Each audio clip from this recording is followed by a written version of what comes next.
Fester, you okay? Which mic are you going to use today? You going to use the Michelle mic? Yeah, I'm going to use the Michelle mic. It was just a better microphone. All right, grab your normal mic. And Okay. I'm a little concerned about Fester this morning. I'll explain in just a second. Have them both right there. I'm going to kind of turn them on and off. All right, so use your normal mic. Go ahead. Right, so this is the normal mic that I've been using for years and has sometimes sounded like it's been... Oh, look, Yeah. All right, now it's like dropping in intensity, in volume. It's just the presence. It's like it's fading away as you're speaking. It's like... I don't know. All right, say that again. I don't know what's going on with this microphone. Yeah. I'm talking... I always talk as loud Yeah, as I can. Yeah, that sucks. All right, Yeah. go. Hey, Andrew, you got to get the engineers on this, man. I know that we're supposed to be in the new room. All right, let me turn Michelle's mic back on, which, of course, Michelle's out, this week getting getting Chloe set up in law school up north. All right, so now speak in that mic. Go ahead. This microphone sounds completely It's different. 100% better. Yes. There's like a weird fade on your normal mic. That is just odd. I think it's just a conspiracy to shut up. Shut you up. Shut up the voices of humor. All right, are you okay this morning? Because you were just walking into the studio and you're like mumbling and talking to yourself. Yeah. And then I'm like, dude, you okay? This is off the air. This is as, we're playing the MJ Morning Show, playing the show open. And I'm like observing Fester. I just watched for a couple of seconds and he's like over there just talking and mumbling to himself. It was unintelligible. So I don't know what you were mumbling about. But I said, hey, dude, you okay over there? Yeah. And then you have a flustered, I'm all right. Yeah, I'm all right. I mean, You don't talk to yourself? care to share? You don't talk to yourself? I talk to myself all the time. You know what? Let me think for a second.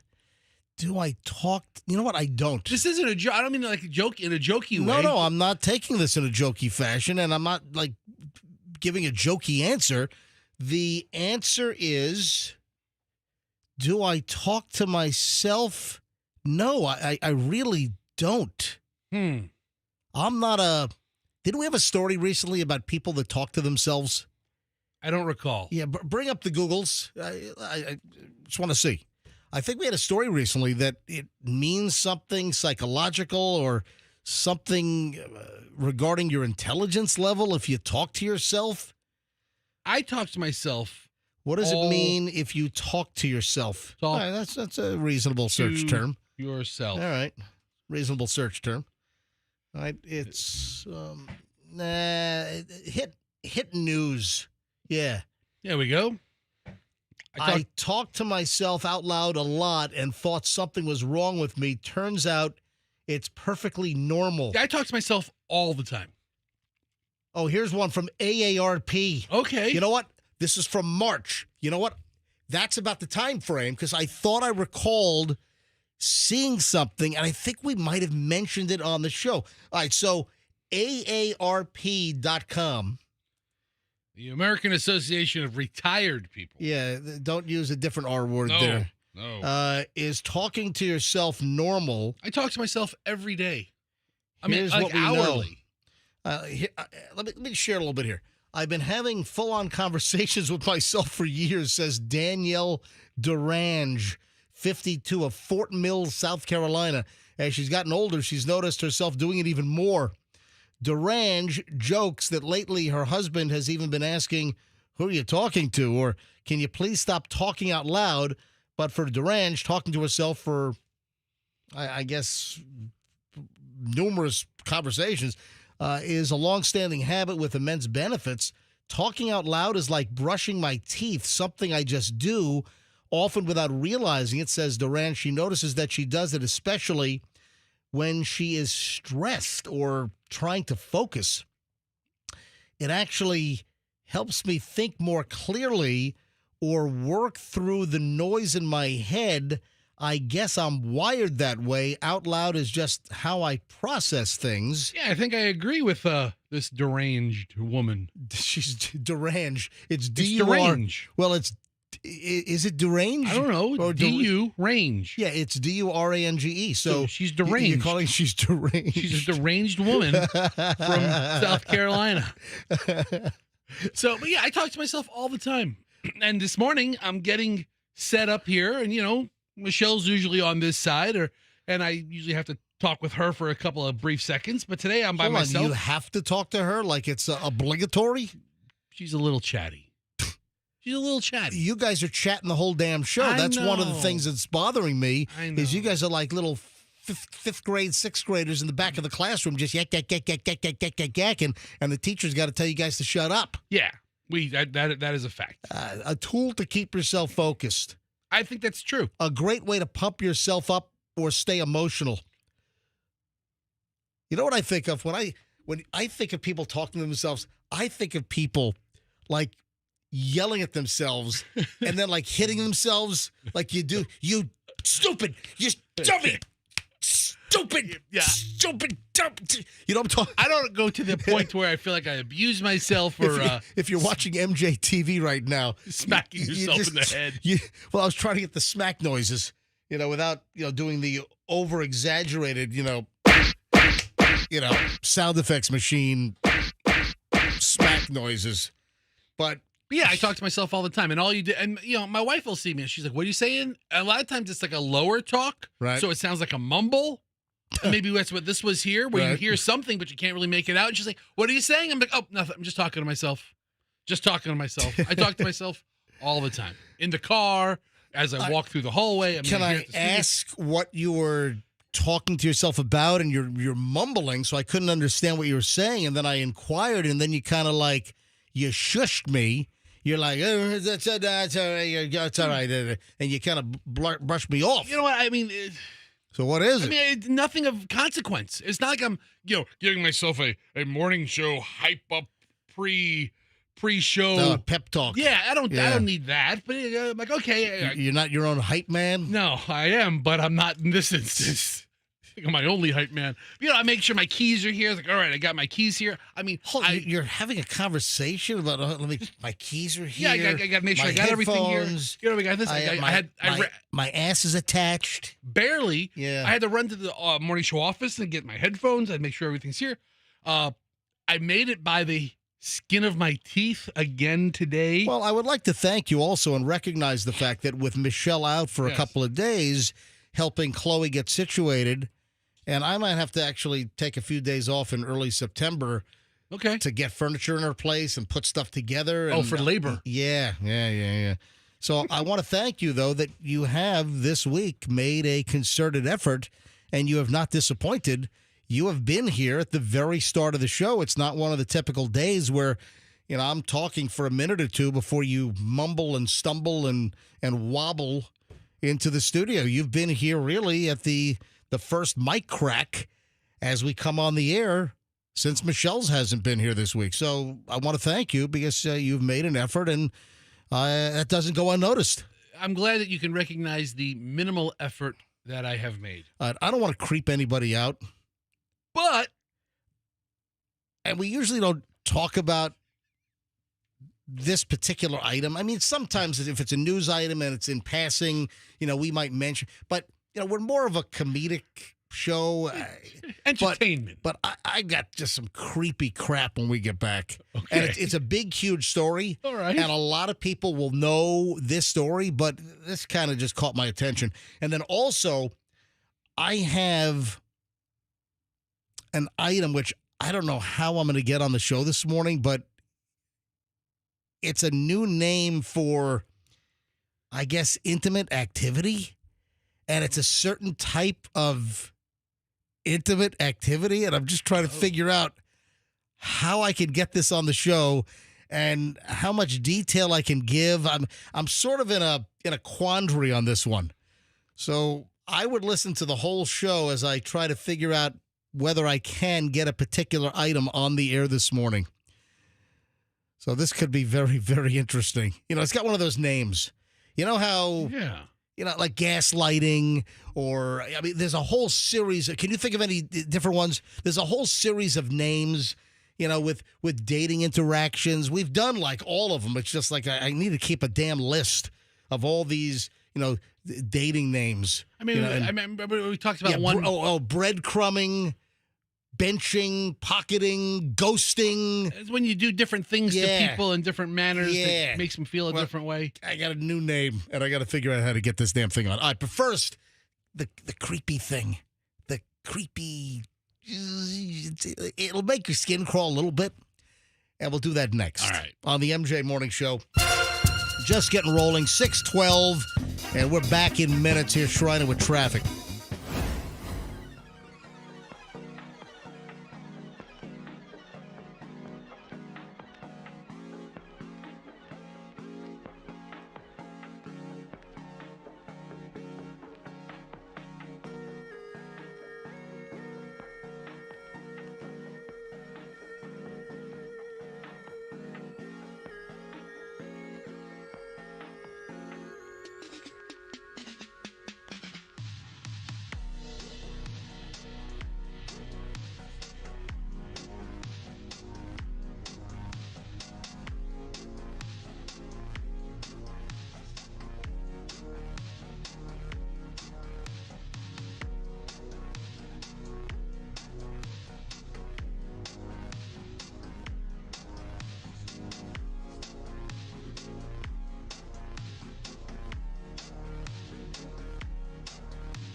Getting close, ladies and gentlemen. The new studio is, well, it's ready. It's just we've got the phone line issue, and I just don't want to move into the new studio and have to change to a different call-in phone number. What a mess. Well, they're still working on it, and they have a connection now at Verizon, and they have to log into a special account, but they've never had the credentials to log in.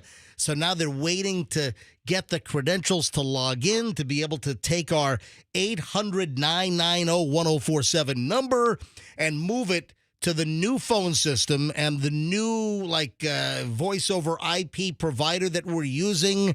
So that's the holdup. We technically could go into the new studio, but I don't want to go into a new studio and say, hey, to call us, call 844-411. I mean, it's a stupid number. It's a lot of fours. Well, especially since we've had 800-990-1047 for like 30 years, and it's muscle memory. People know the damn phone number, so that's why we're still in the old crappy, dumpy studio. All right, this is creepy. We don't really spend a lot of time on, this type of story, but it is fascinating, and folks are going to know exactly what I'm talking about, and so will you, Fester. This is not going to be a mystery. You know the wacko, the nut job, the psychopath that took out those 4 college kids in Idaho, right? Yeah. Yes. Awful. There were 4 University of Idaho students, and Brian Koberger is the criminology student that murdered these students. Horrific, just violent, terrible. But this is insane. A professor who was teaching Koberger in the criminology program at, I guess, Washington State University, and because he went to school over on the Washington side, and it's then right on the border, right on the border with Idaho, exactly. I think it's Moscow, Idaho, and it's right on the border. Yeah, so just a terrible story. But I saw this yesterday. I'm like, holy crap! A professor warned that Brian Koberger would stalk and sexually abused students just weeks before he committed the heinous act over on the Idaho side with those 4 college students. I'm like, what the heck? Listen to this. A Washington State University professor had warned coworkers, colleagues, other professors that Brian Koberger could potentially stalk and sexually abuse future students if he ever became a teacher. And this is just weeks before he did what he did to the 4 University of Idaho students. According to brand new released information, the professor, a woman, voiced her concerns to coworkers after grad students started complaining back in 2022 that this Koberger cretin, who was at that point part of the Washington State University doctoral criminology program, was a sexist and a total creep. Listen to the quote. This is a female professor. He is smart enough that in 4 years we will give him a PhD. And this is according to police reports. She told this to our colleagues. Mark my words. This is a quote from her. Wow. Mark my words. I work with predators. If we give him a PhD, that's the guy that in those many years when he's a professor, we will hear he's harassing, stalking, and sexually abusing his students at whatever university. That's astute. The fact that here you're dealing with a criminology professor, you're dealing with someone that knows, psychological profiles and was able to determine that this guy was a mental defective and a walking, ticking time bomb. Yeah, but there was nothing she could do about it? Nothing actionable? She could have No, it's not like alerted authorities to other than... No, it's not like that Tom Cruise movie that you arrest people before the crime. What was that? Was that Minority Report? Report? Yeah. That was terrible. I think I smashed the DVD in half. I didn't like it. I think I got a free promo DVD. You broke it. And I like halfway through the movie, I'm like, this sucks. This is terrible. And I think I snapped the DVD in half. Maybe I'm a psychopath too. What do you think? I will say, in this whole Idaho thing, Yeah. I heard that Koberger is complaining about prison conditions and that other inmates are harassing him relentlessly. Yeah, that's in my pile as well. And I just want to say, let jailhouse justice work. Yeah, I'm fine with that. Work its course. I was just about to lead into that. Okay. Because deputies, I guess jail deputies or Prison guards, prison deputy. Yep, prison guards, prison deputies, where he's being held. I guess they're talking about the fact that they're hearing from other inmates. And then Koberger himself, I guess he's getting threats. And other inmates are threatening to take him out. I did see the term BF'd. Listen, I mean, I'm sorry. it's you're in jail, man, and in jailhouse has a code. Yeah, so prison guards and also Koberger himself revealing graphic threats from other prisoners, other inmates. And listen to this. This sicko cretin, he's filed sexual harassment claims. Good. Let him. Yeah, Koberg has filed complaints, and he's begging for a transfer after fellow inmates, I guess, have threatened him and threatened to BF him. Yeah, listen. Yeah, if you want to try to figure that out. It's not that hard. That's the Wordle or Squirtle. What do they call that thing? You know, in this case, it could be both. That's the Wordle Squirtle of the day. I tell you, man. I got to be honest. I'm right with you, Fester. Let prison justice prevail on this one. And I feel bad for the families because prosecutors, they cut a deal with him, took the death penalty off the table, and they made this deal so it did not go to trial. Right. They made a deal with him. This is what, like a month or so ago? Over the summer, yeah. Over the summertime. And the families of the victims were blindsided. They were caught off guard, and they were appalled because they wanted the trial to occur. They wanted to see this guy, fry and be convicted, get the death penalty, and, pay for his crimes. And the families were pissed that the prosecutors, that they cut a deal to avoid trial, and he pleaded guilty and got life in prison. So I really feel bad for the families. And am I going to shed one tear if this guy is dealt with, a la Jeffrey Dahmer style? Right? Yeah. I mean, some of these high-profile, really heinous. Man, you know what I just thought of? What? Whoop 'em Gangnam style? Whoop 'em Dahmer style. Okay. Whoop. Okay. Hey, Andrew, do we have Gangnam Style on the computer? I would not shed a tear, and I know that justice should prevail, but It will. It'll prevail in the Idaho penitentiary. I will not feel bad at all. And then one other thing regarding this Koberger, we generally don't really do a lot of this type of material. We're very capable of it. But then it's just weird, just a whole confluence of stories here. Do you know what was also revealed? What? His favorite movie. So an ex-cellmate, where he was being held before trial, has now revealed his favorite movie. Brian Koberger. Do you know what his favorite movie apparently was? The Green Mile? No. Oh. No, which, by the way, I need to watch that again. It's a good movie. That's great. I need to watch The Green Mile again. And what's the other prison movie that I have to watch again? The Shawshank Redemption? Exactly.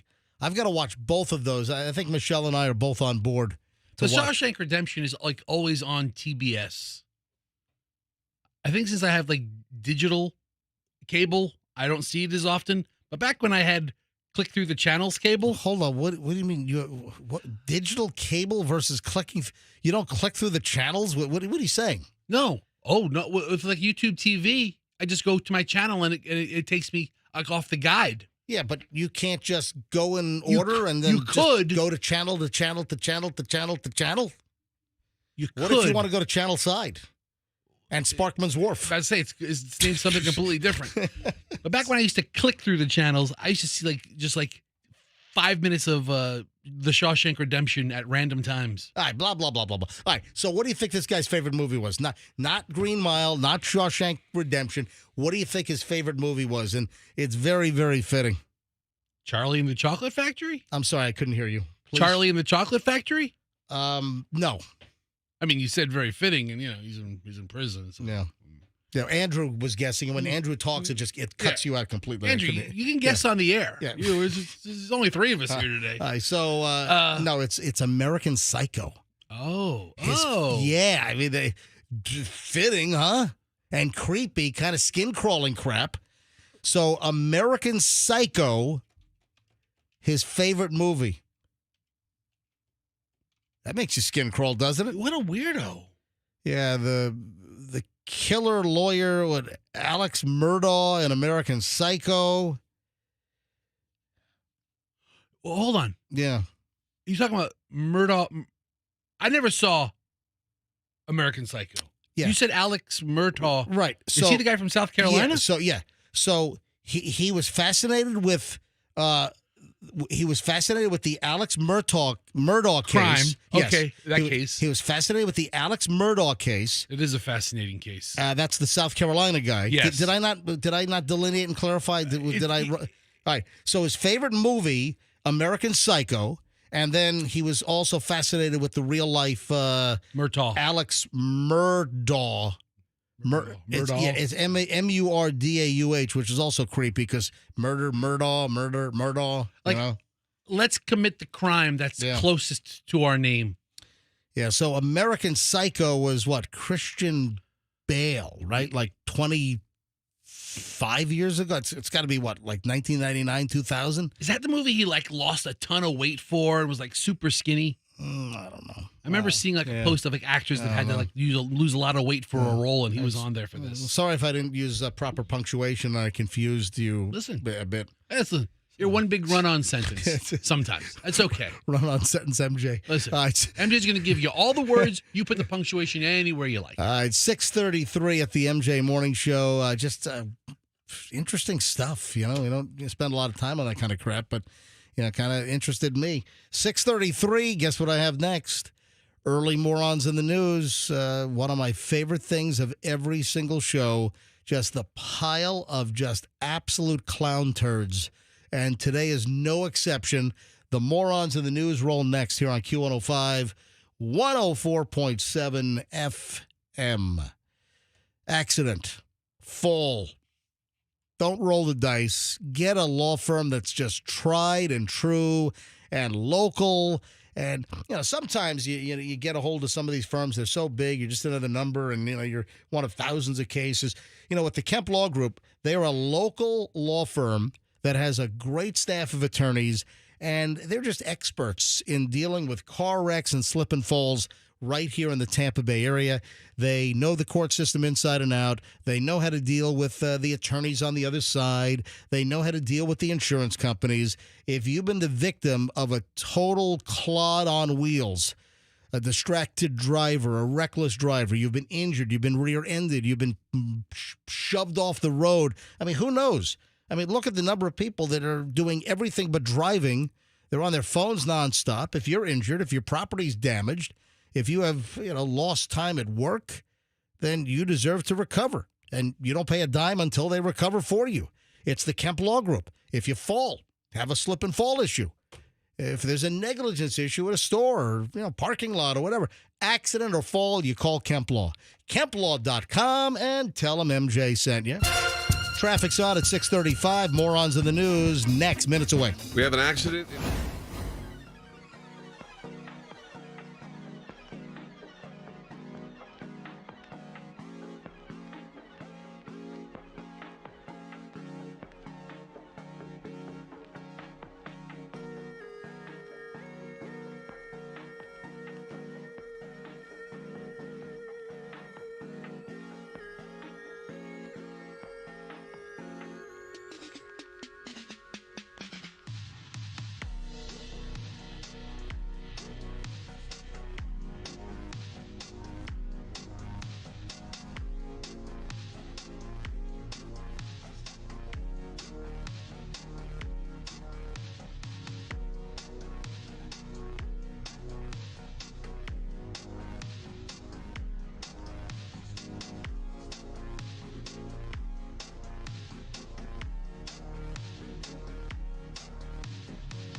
6:42, and the Morons are on the MJ Morning Show. Where do I start? Great pile today.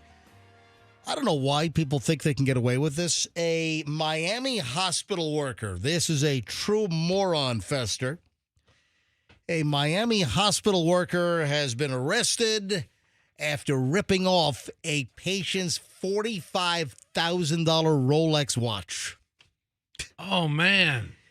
Yeah, I mean, you've heard about this, nurses, caretakers. And listen, this is the rarity of the matter. I mean, the bulk of healthcare workers are loving, caring individuals that want to help people out. But as in any profession, you attract your, number of cretins that just, bad people. So they just made this watch walk away? Yeah, Miami hospital worker arrested in the theft of an elderly patient's Rolex after he was allegedly caught on camera pilfering the watch, just putting it in his pocket. Udir Sanchez, 46, arrested last week, charges of second-degree grand theft, exploitation of an elderly or disabled person. Oh, that's enhanced. Yeah. You deal with somebody, was it over 65? Yeah. And here in Florida and some other states, there are enhanced charges that they'll pile up on you. If you do something to someone that's like 40 years old, you'll get charged with maybe the base crime. Maybe a couple misdemeanors. If you do something to somebody like 65 or older, 72, 80, whatever, yeah, then they jam you up with some enhanced charges for elderly exploitation. So the lucky criminal does something to like a 64, 11-month, and like 28-day-old person old. Just days away from turning 65, and the crime is less. Yeah, I should say the charges are less. Yeah, listen to this. An arrest report shows that it happened back on, I guess, September 29th.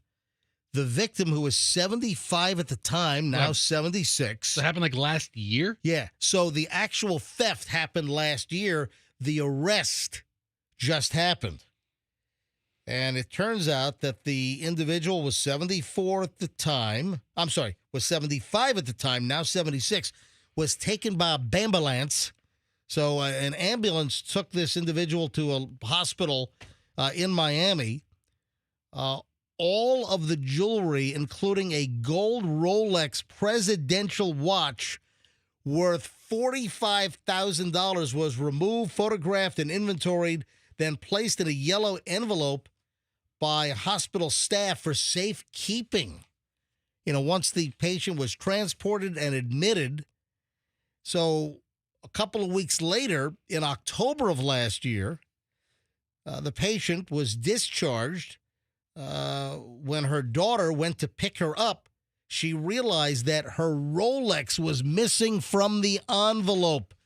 So the other jewelry was in there, but the Rolex was gone. Yeah, imagine they're going to look for that $45,000 watch. Yeah, for patients that go to hospitals or facilities. I mean, that's sort of like when you go to prison. Don't they take all your stuff and they put it in a box or a bin, and Yeah, they give it to you on the way out. then you get it on the way out. Yeah. Well, same deal here, except she was just hospitalized. She wasn't incarcerated. So she's expected to get her jewelry back. Got everything but the $45,000 gold presidential Rolex.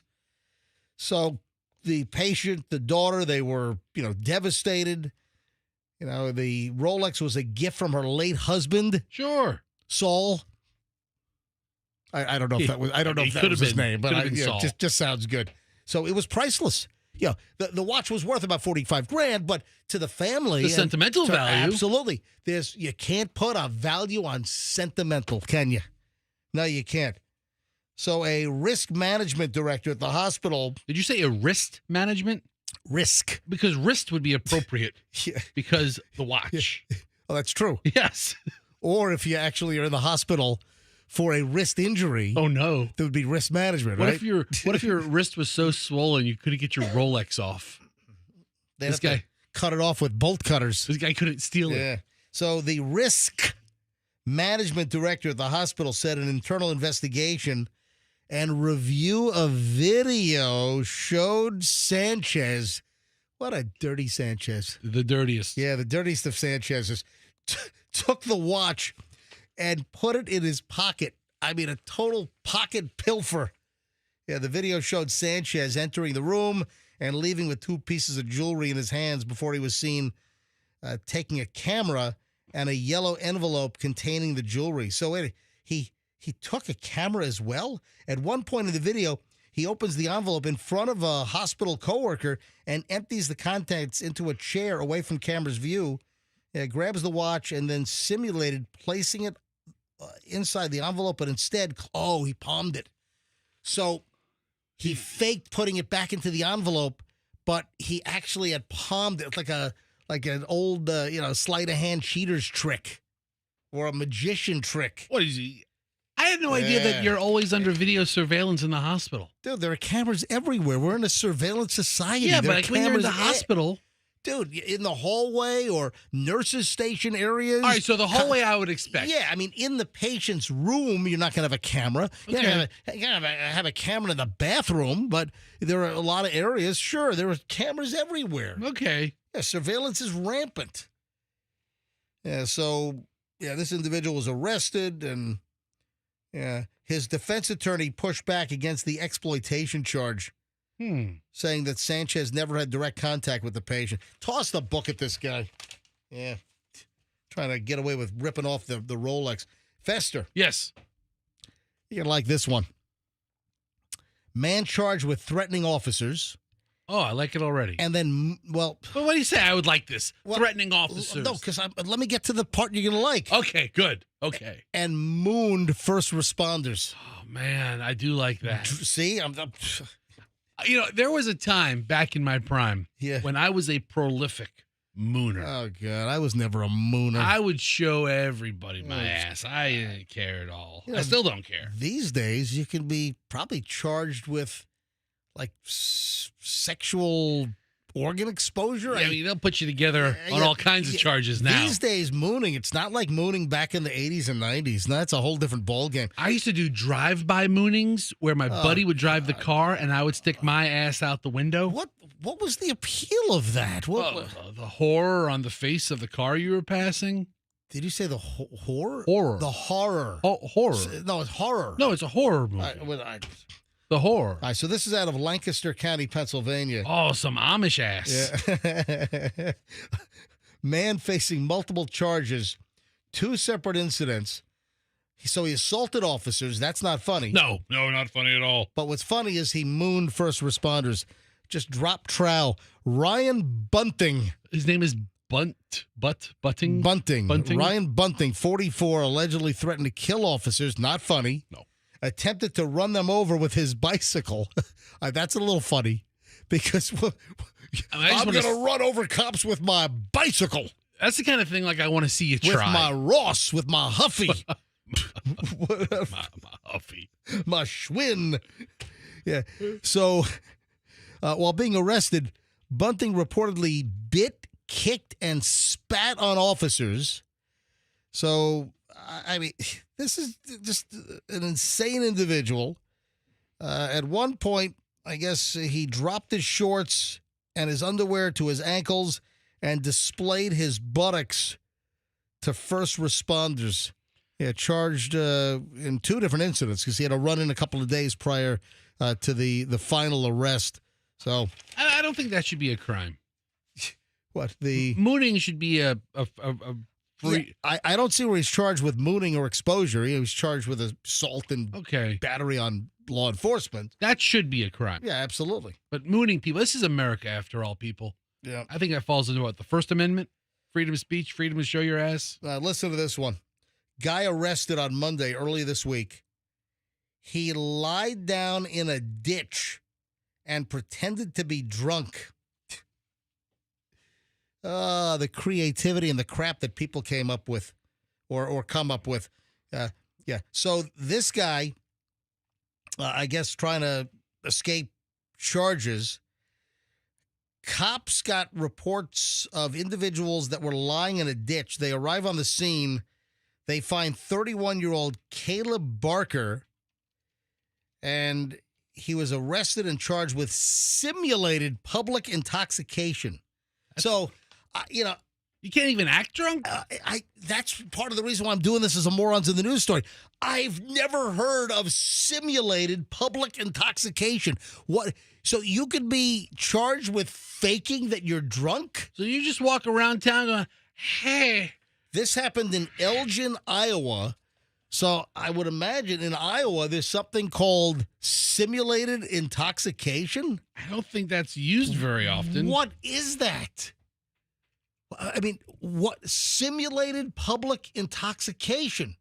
Yeah, when you type in those words, this story comes up from multiple different sources. That's the worst charge to go to prison for. What are you in for? So this is AI. Simulating public intoxication or pretending to be drunk in public is generally illegal. What? And can result in arrest and charges similar to actual public intoxication. This is often covered under laws prohibiting public drunkenness or disorderly conduct. While the specific penalties may vary by location, the act of simulating intoxication can lead to consequences like fines, jail time, or criminal record.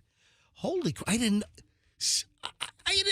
know this. Brand new. I learned something new today. Simulated public intoxication. I saw it in the story. I'm like, what the hell? So you can't walk around town and you can't tell people to get the hell out of your face. All right, that's nuts. And you can't walk up to women and say that I love you. All right, listen, you need to look this up quickly. Is simulated public intoxication, is that illegal in the state of Florida? I hope not. Apparently it is in Iowa. How do you spell illegal? All right, look it up, and we need a full report when we get back. Hey. Next on the MJ Morning Show. I love you, man. You're great. You're the best. Oh, we had the story yesterday about the DUI? Right. That the driver got the DUI, and then another person in the car ends up getting a DUI, and you're like, how? Yeah. All right, hold on. I've got another weird story, sort of along the same lines, which you got to hear this one as well. And we'll get to it next. Don't move. MJ Morning Show on Q105, 104.7 FM. Zero res. Folks, do not let this deal slip away. This is an awesome deal. It expires at the end of the month, so you only have about 10 days left. You buy 2 rooms of carpet cleaning with Zero Res, you'll get 2 free. Buy 2, get 2 free. This is an awesome offer.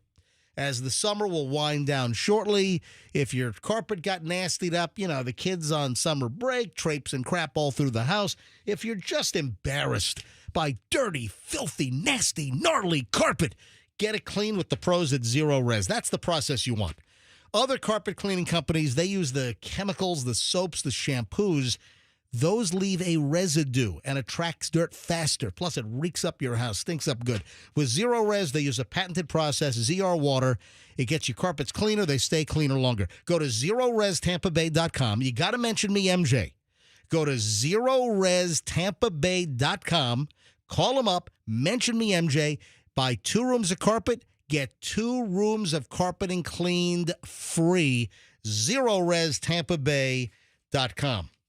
I'm very excited to tell you about another amazing offer from one of our phenomenal advertisers, but this is also going to expire shortly. You have until the end of the month for the romantic getaways from International Diamond Center, IDC. So it's the summer of romance. What does this mean? Whatever jewelry purchase you make over $3,500, $3,500 or more, you get an amazing trip. So how does it work? Spend $3,500 and IDC will give you a 3-day, 2-night hotel getaway with a $100 Visa gift card, and you get to choose from a dozen different romantic cities for the getaway. You spend $5,000 on jewelry, and IDC will give you a 3 or 4 night luxury cruise for 2. You spend $10,000, and you'll get a 5-day, 4-night stay at an upscale tropical all-inclusive resort, and you get to choose from 4 different countries. This expires at the end of the month. So if it's engagement ring time, hey, get the honeymoon trip as well. Tossed right in. All the details at IDC, Tampa, Clearwater, Lakeland, Sarasota, International Diamond Center. Tell them MJ sent you. Traffic's on at 6:56, and we're back in.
It is 7:02 at the MJ Morning Show, and this song is so accurate. Our rejoiner music. Every day, the MJ Morning Show is a bittersweet symphony. Wouldn't you agree?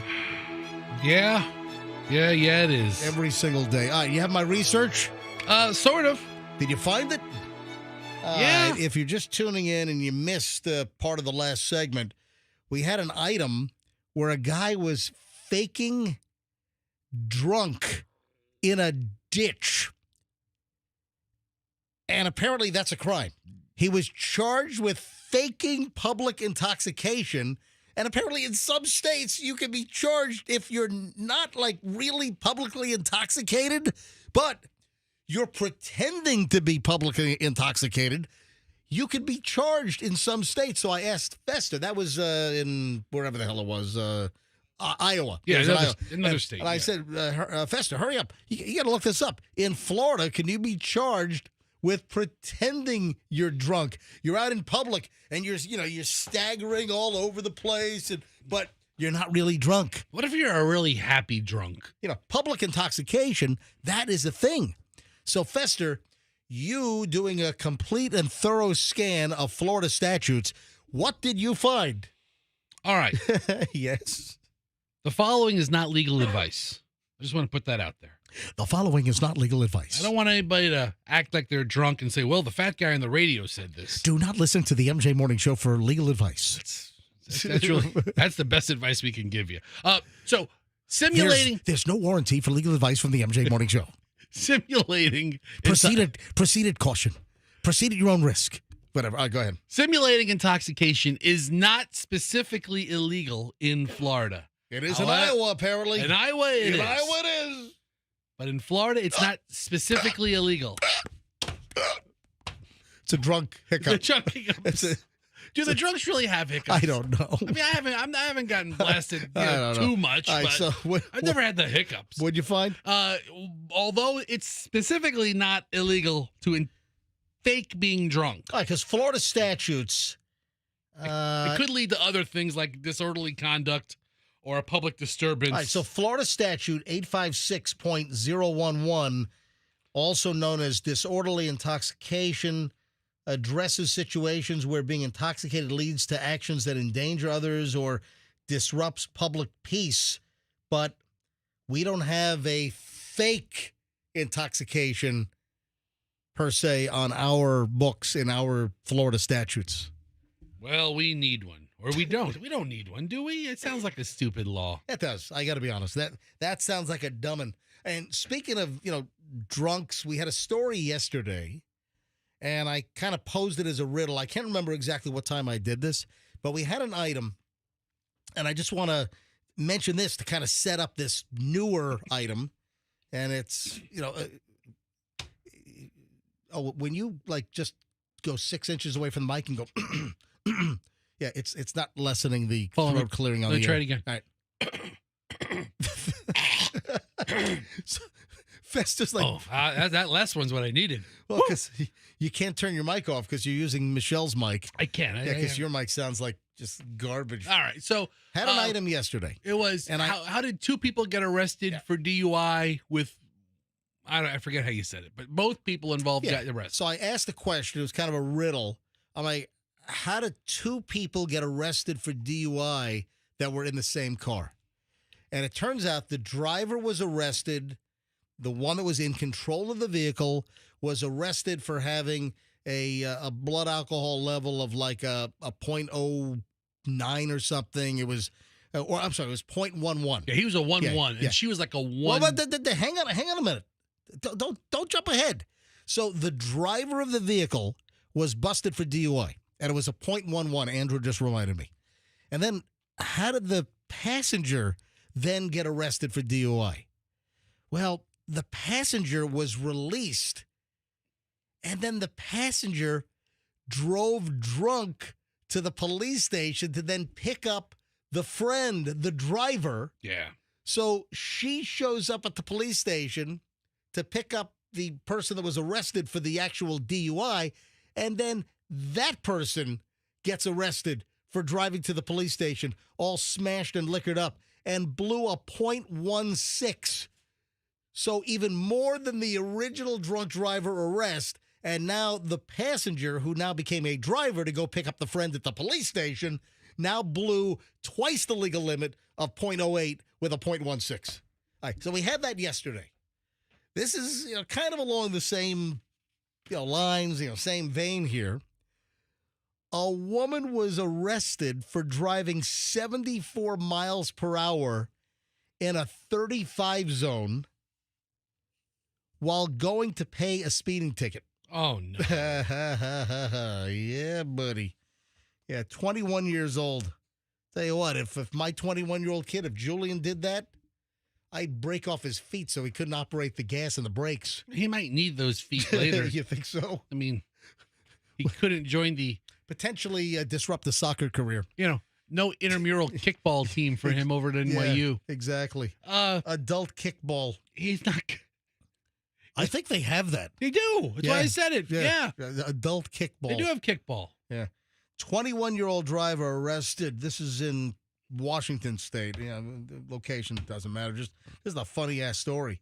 Yeah. Caught speeding 74 in a 35 and then told the police, hey, I'm on my way to pay for a speeding ticket. Well, guess what?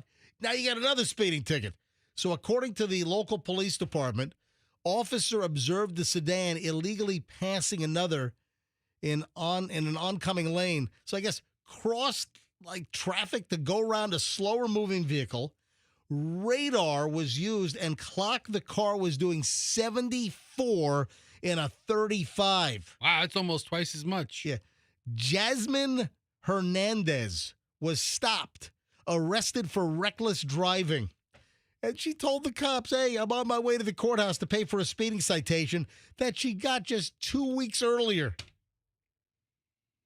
Oh, Jasmine. Oh, Jasmine. What a speed demon. 21 years old. Jasmine. You know what? This is making me hungry for some... Jasmine rice? Jasmine rice. Oh. Wow. Just, boneheads, man. Just total, complete boneheads. Jasmine's one of those names. I think Jasmine has a disproportionately high percentage of good-looking ladies named Jasmine. I don't know why I feel that way. Okay. But I do. I don't know that I've ever met an ugly Jasmine. I don't know if I've ever known any Jasmines. I've known Jasmine rice. Typically when you go to a Thai restaurant. Right. That's kind of a Thai thing. I'll take the chicken satay. I'll have the squid with mixed vegetables and the jasmine rice. Ugh. What do you mean, ugh? Ugh. Squid with mixed vegetables. Dude, you don't like calamari? What is wrong with you? The way you present it.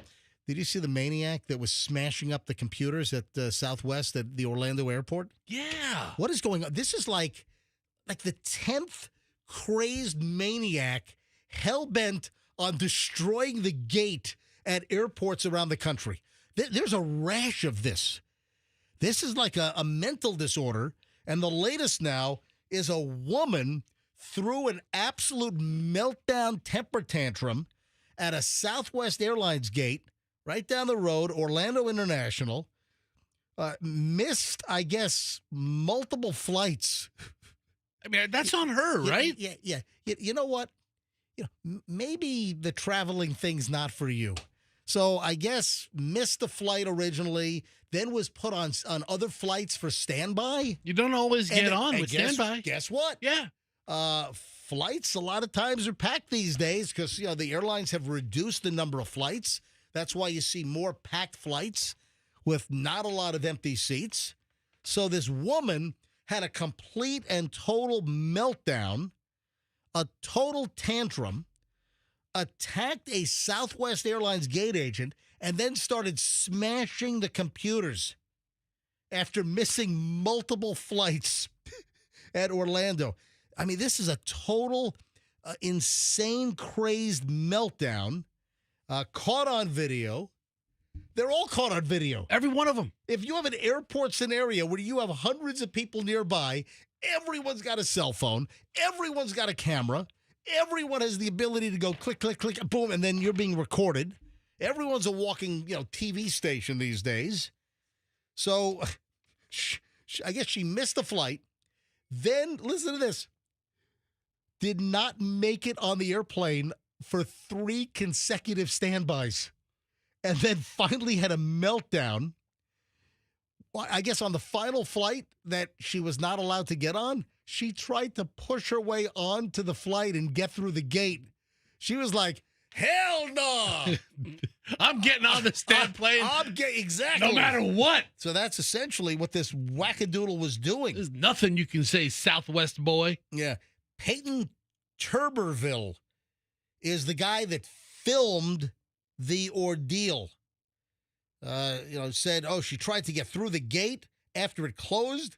So after like 3 or 4 times of trying to get on a Southwest flight, finally said, I've had enough. The perp snapped and then tries to force their way through the gate. That's not going to end well. No. When they tell you the flight is full and you're not going to make this standby as well, trying to push gate agents out of the way and run down the jetway to board the airplane, that plane is not going to take off with you aboard. Now, did you see the video of it? Oh, I've got audio. I'm going to play it right now. Oh, you can see her. She is just bashing these computers. I mean, she clearly did damage. So listen, here's some of the audio of her smashing stuff at the gate. Are you kidding me? No, back away. Are you kidding me? All right, so she's told now, this is like, Yeah.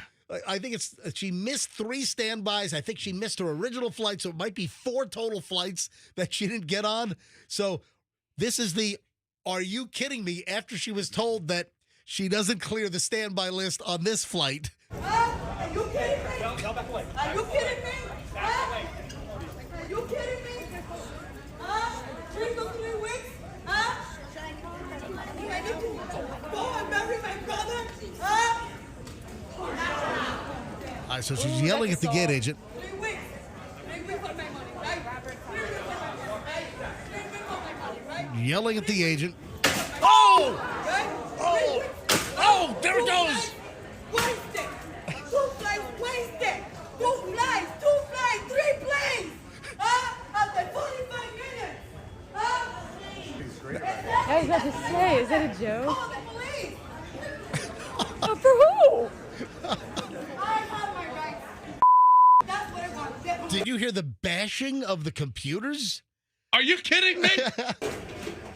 Yeah, because it's not your brother. I have her on video It's not your assaulting brother my that you need to go disconnected, right? I don't know what she's yelling about over here.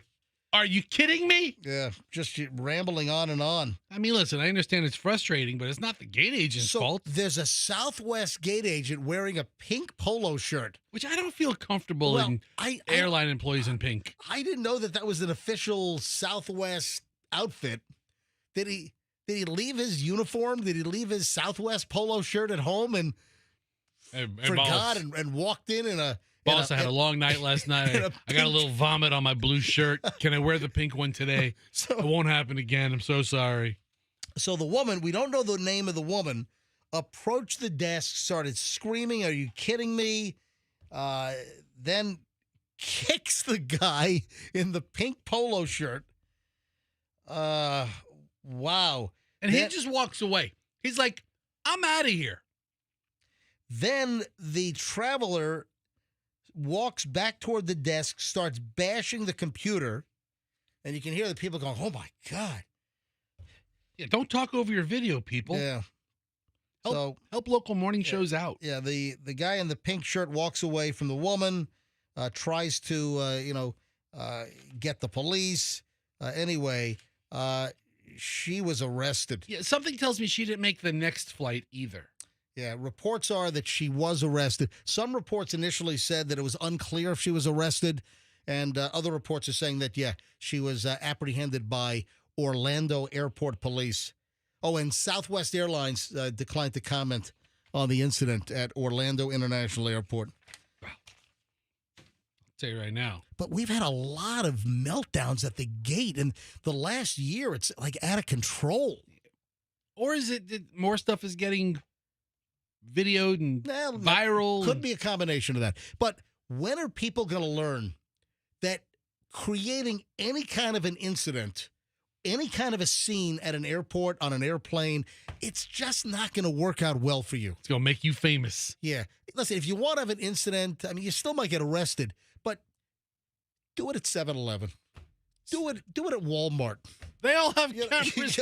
Walmart. I know, but you're not going to potentially face like federal charges. I mean, Walmart doesn't have their own police department 24 hours a day. All right, and then more audio. I did not get to this. What is today? Today's Thursday. I think I might have had this Tuesday, and I didn't get to it Tuesday. I didn't get to it Wednesday. And then Michelle, who is with Chloe getting her up to law school, she sent me a text yesterday. Did you do the story about the assistant attorney general in Rhode Island that had a meltdown after being pulled over by the cops? I'm like, no, I didn't do it. I had it yesterday. I just didn't get to it yet. And she's like, you missed the boat. I'm like, Michelle, I can do it tomorrow. Yeah, no, you can't. There's another show coming up the next day. We can get to it. We can say, hey, we didn't get to this yesterday. Yeah. See, she said, no, you can't. I'm like, yes, no, I can. I can do it. Now, what is she? Is she the wife of somebody, or is she the assistant, to the governor? What was her role? A Rhode Island assistant attorney general. And again, this is another warning. If you have an interaction with the cops and you embarrass yourself, most cops are wearing those Axon body cams these days, and it's public record. And in many cases, it is going to get out. Yeah, Rhode Island prosecutor tried to, argue with police regarding the law. Did she say, I'm a lawyer? She got handcuffed for trespassing. This is weird. And she created this scene outside of a restaurant with a friend of hers. Her name is Devin Hogan Flanagan, a special assistant attorney general up in Rhode Island. And the audio is crazy. And lady, if you're a prosecutor, if you're a special assistant attorney general in Rhode, you should know about law enforcement and body cams, and you are being recorded. All right, I want to have a nice open runway. Hold on to that thought. I want to play this audio the minute we get back. All right? So we start an hour and 20 minutes plus of Nonstop MJ. Our ultra-long, totally entertaining segment happens in minutes, and I'll lead with this. You really need to hear this audio. And then we have a new dating trend, which is totally toxic. And then remember what I said earlier about trying to figure out how you're going to get it on? Well, no. The new toxic dating trend, that's okay. Okay. I can get that on the air. There's another bizarre trend that has a name that I don't know if I can actually discuss this. You know what? I can mention the name. I don't think I can mention the definition of the name. That's all I need is the name. I'll go to Google. Oh, all right. If you're curious, folks, stand by. It's all next. And a whole lot more because we're doing an hour and 20 minutes of Nonstop MJ here on the MJ Morning Show in minutes. If you're making a move, I want you to call two college brothers. The last thing I want to hear is a horror story, and they're out there. Moving horror stories, meaning people that book a mover, maybe they're just shopping price, and they find, XXX movers, and, they had the best price. A lot of times you're going to get hosed, and a lot of times it's not the best price because you got some of these gimmicky come-on movers, and they're frauds, and they'll give you a lowball price, and then they'll make all kinds of excuses. They'll jack up the price mid-move. They'll threaten to hold your items hostage on the truck until you shell out more. It happened to my parents. And my dad was calling 911, and then they backed down. If you want a great move without the shenanigans, you want Two College Brothers. It's stressful enough to move. Don't add to the stress with a crappy moving company with bad movers that are not background checked and they're ruining your furniture. That's why you want Two College Brothers. Total background checks, totally careful, wrap all the furniture in blankets. They handle stuff like it's their own family's stuff. TwoCollegeBrothers.com. That's TwoCollegeBrothers.com. Mention me, MJ, get free moving boxes. TwoCollegeBrothers.com, the smartest move you'll ever make. Another very intelligent move is to get a hold of WeatherTight Windows and WeatherTight Mike for your window and door replacements. It is crucial that you understand not all window and door companies that do replacement windows and doors are created equally. So you could have a good actual window product, but if the installation is not good, you might be back to square one. And this happens a lot. So make sure you get a company like WeatherTight Windows, WeatherTight Mike. You're going to get PGT custom windows and doors, top manufacturer. They're made right here in Florida, just down the road in North Venice. They know how to build windows and doors for the Florida climate. We're in the middle of hurricane season right now. Would you like to put hurricane-rated windows in your house? You know, that was instrumental in saving a lot of houses last year with our hurricane action. WeatherTightWindows.com right now, a $200 rebate per door, a $100 rebate per window. Get a hold of WeatherTight Mike for window and door replacements. Tell him MJ sent you. WeatherTightWindows.com. WeatherTight Mike, don't forget the cookies. Traffic's on, and the MJ Morning Show back next in minutes. Don't move. The accident.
acting like jackwagons is just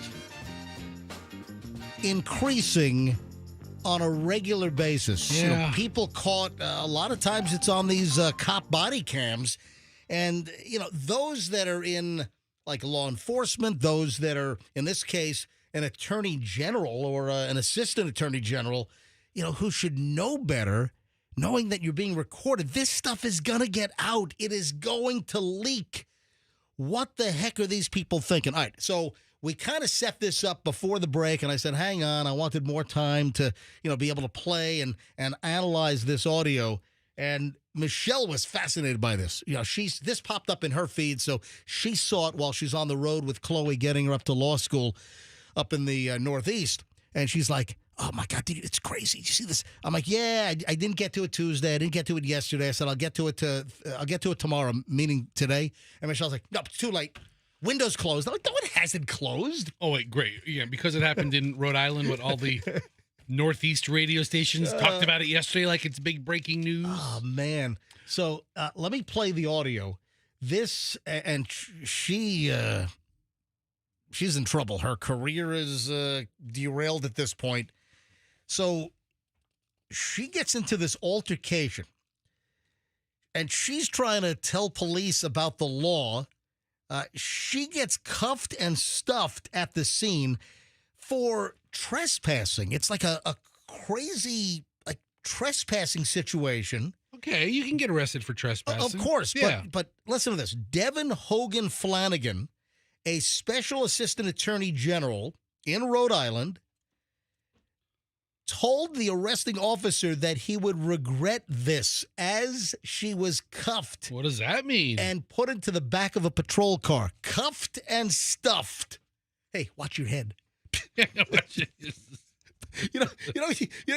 see the video of the cops touching the perp's head so they don't bang their head on the top sill of the door jamb. It's like, I always grossed me out. It's like you're touching suspects hair, and I mean half these there's greasy, nasty hair.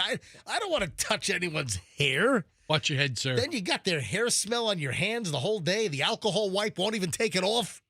Like, what the hell? I always think how it's funny after a really rough arrest. Let's say there's a fight or a tussle. Oh yeah, and then they put him in the car gently and watch your head. Watch your head, sir. Meanwhile, I know I just took the club to you, but watch your head. Or the perp is battering the cop, biting the cop, and then the cop's putting him in. Hey, watch your head. You know what? I know if you bite me, I hope you bust your head open on the top of the door on the way into the car. I know you still might have barbs from my taser lodged in your body, but watch your head, Hey, watch sir. your head. Watch your head. Exactly. Hey, the police dog just shredded your thigh after you were found in the brush after you ran from cops for an hour. But let's look out for your little head. Watch out, bro. Watch your head. Watch out for your head. Little baby, watch your head. That's a good observation. All right, so what happened to this lady? So the body cam footage shows Flanagan telling the cop that she's an AG while she's being, escorted and put into the patrol car. The video also shows her ordering the cop and his fellow officers to turn their body cams off. Oh. If a citizen makes a request, you have to turn your body cam off. No, you don't. That's not true. I don't think that's the case at all. Because I would ask that every time I commit a crime. By the way, state law, at least in Rhode Island and in many states, it prohibits officers from turning off their body cams because of transparency issues. Then the friend that's with the assistant attorney general in Rhode Island, her name, Veronica Hannon, then she gets all mouthy as well. Shut up, So Veronica. the friend is telling the cops, you need to listen to her because she's a lawyer. Thank you, Veronica. So as the cops try to arrest her, she then puts up a fight. She's dressed in this dinner or cocktail gown. I mean, they're out. Looking thing. Oh, yeah. Then she starts twisting and turning and getting all fidgety so the cops can't cuff her. She breaks away from the cop's grip at one point. That's not good. Don't do that. And then police are able to shove her inside a patrol car. She's kicking and screaming. And then the door gets slammed in her face. So watch Hey, your head. Watch your face. Yeah, watch your head getting in, but Watch your face. must close the door. Oh, my God. All right, here's the audio. Let's hear this. There's multiple cuts of this woman. And again, folks, don't be memorialized as a total jackass on police body cam video. And just we're getting the greatest hits these days because, so many cops have, body cam. And it just seems that the people are just exponentially acting weirder and worse. It seems that way. All right, 3 cuts. Here's number 1. Do we want to chat? I know that your protocol is. So you're trespassed, so we got to leave now. Unless you want to be in We're there. not trespassing. You haven't notified us that we're trespassing. You guys Number are one. trespassing. What Number I two. just say to you? All right, so the establishment wanted them gone. Whatever the reason was, the establishment wanted them gone. The cops are called, and they're threatened with trespassing if they don't leave the scene. She could have avoided this if her and her mouthy little friend, if they just would have left the scene. Instead, they're going to argue on body cam.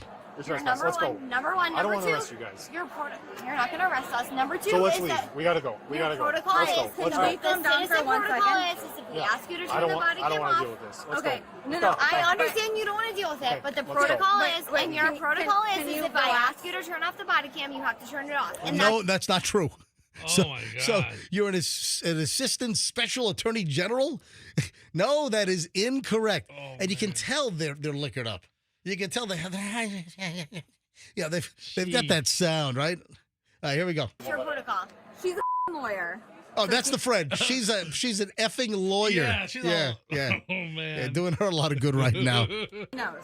Well, that's bull lawyer stuff, so that's not true. So we All got- right, so that the cop says that's BS lawyer stuff. Yeah. That's not true. That we have to turn our body cams off if you're requested by a citizen. gotta go. No, it is. That's law. I'm an What's she AG. saying? I'm an AG. Good for you. I'm an AJ.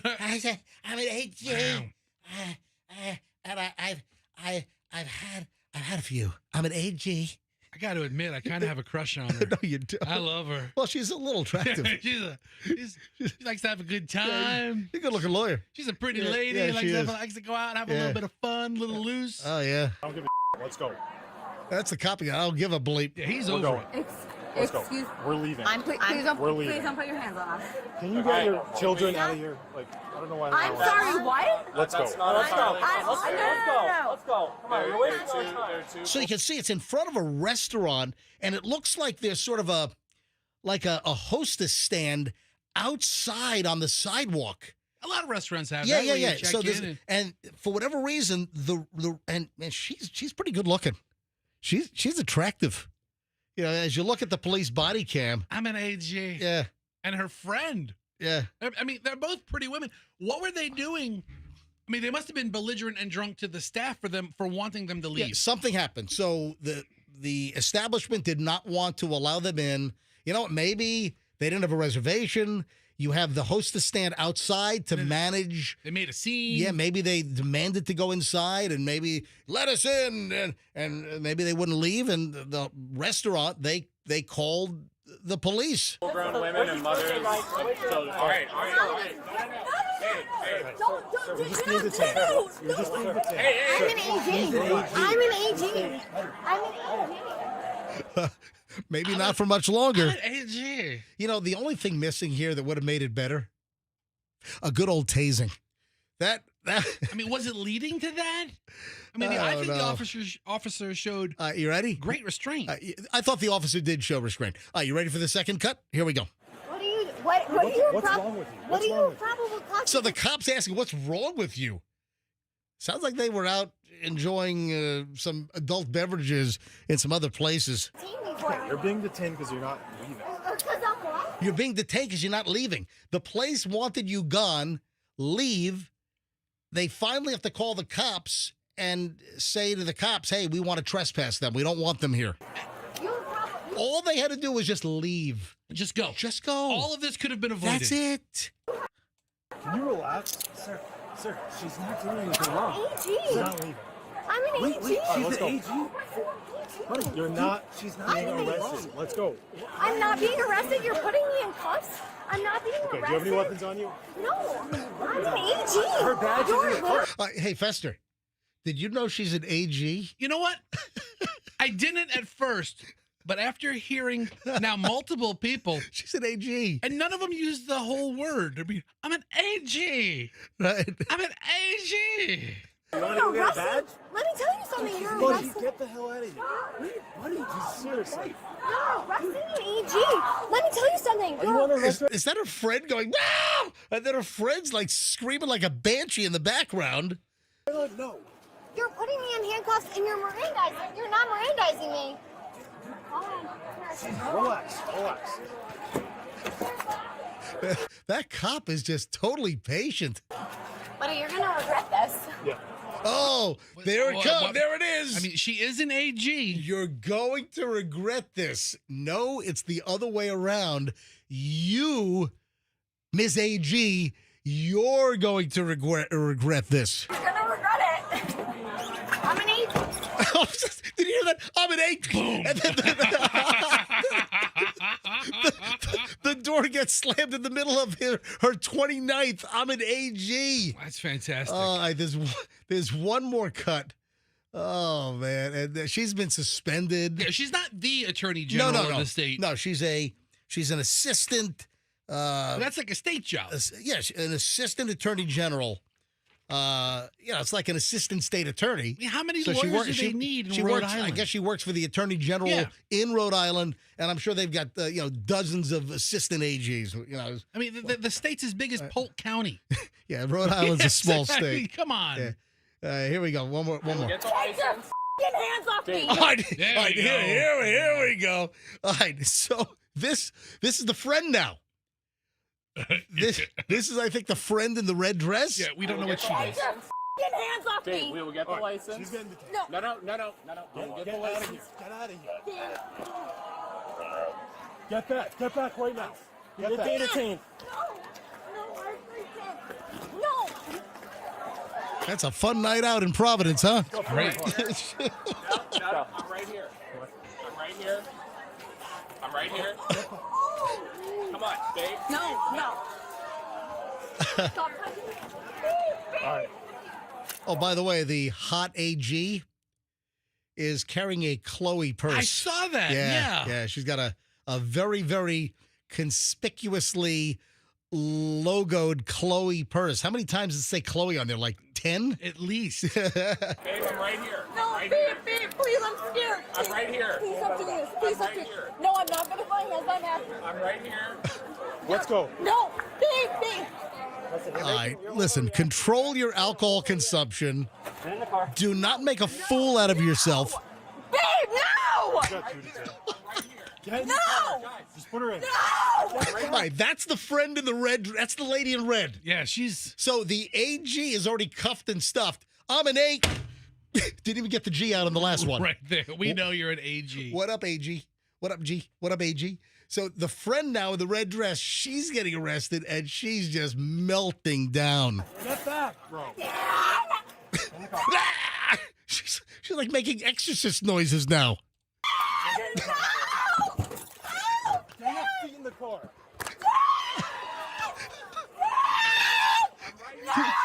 Can you believe this? Like she This is thinks great. she thinks this is gonna make it better. Get your feet in the car. Dan! Dave, I'm right here. All right, who's Dan? So Dan looks like the guy. I'm looking at the video now, and there's like one of the husbands kind of floating around. in is it a his- husband? Or one of the guys. His name is Dan. Apparently. Dan. No! What is she Get your yelling? feet in the car. Who the f*** Get Don't your touch feet me! in the car. You're a grown adult. You're acting like a kid. You're a grown adult. Dan! Dan. Why is Dan not telling her to stop resisting? Just get in the freaking car, red dress freak lady. Just shut up. Why is Dan not telling her? Just cooperate. He's, Dan! No! Who the f*** are you? This is so inappropriate! You're overreacting! Dan! Dan. So what does she think Dan's going to do? I love these two. Oh, my They're God. great. We need Anyway, I want to have Real Housewives of Providence And I want these two on it. These two are stars. Anyway, she's been suspended now, according to the AG, according to the Attorney General. This assistant DA, or AG rather, has been suspended. Yeah, I can sabotage my own career. I don't need help from my assistant. Oh my God, that's just insane. All right, 7:44 at the MJ Morning Show. Are you ready for a new dating term? And then I have the other term, which I can say the word. I'm just having trouble deciding whether I can describe what the term means. All right, first though, you ready? I can tell you put a lot of thought into this. Yeah. Oh man, I had nightmares about this last night. All right. I was stewing about this for 2 hours last night, and then I think I dreamed about it. What's the new term? All right. So a new dating term. This I can talk about. Monkey barring. It's just we have these. Did you find the list of all these terms again? Get I'll that. pull it up. Get that list back. It's like if we actually made a list of all of these, different descriptive terms for like dating and interactions and new things that people are doing. So online dating terms: breadcrumbing, cuffing, orbiting, roaching, slow fade, dry dating, frecking. I don't even know what that one is. Benching, pocketing, cushioning, catfishing, woke fishing, submarining, ghosting, when you just totally disappear on someone. So you have all of these terms. Caspering, I guess that's like kind of like ghosting. That's got to be like ghosting. It's in the same neighborhood. The latest now to add to your list is monkey barring, and it's also described as a new toxic dating trend. Oh. Now, I don't know if this is new. The term maybe monkey barring, that's new. Who comes up with these terms? I don't know. That's the job I want. I don't know. So some guy sitting at a desk coming up with these new dating terms and new dating scenarios and issues and incidents. We shall call this monkey barring. Yep. You know what? The audio we just heard, that's called AGing.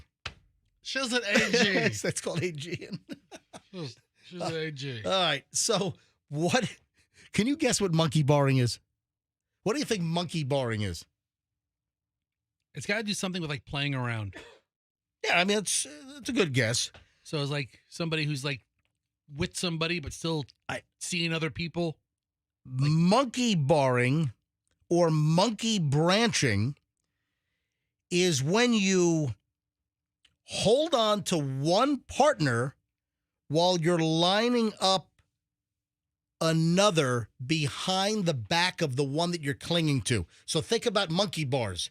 You have one hand on one rung, right, on the monkey bar, and you're grabbing the other.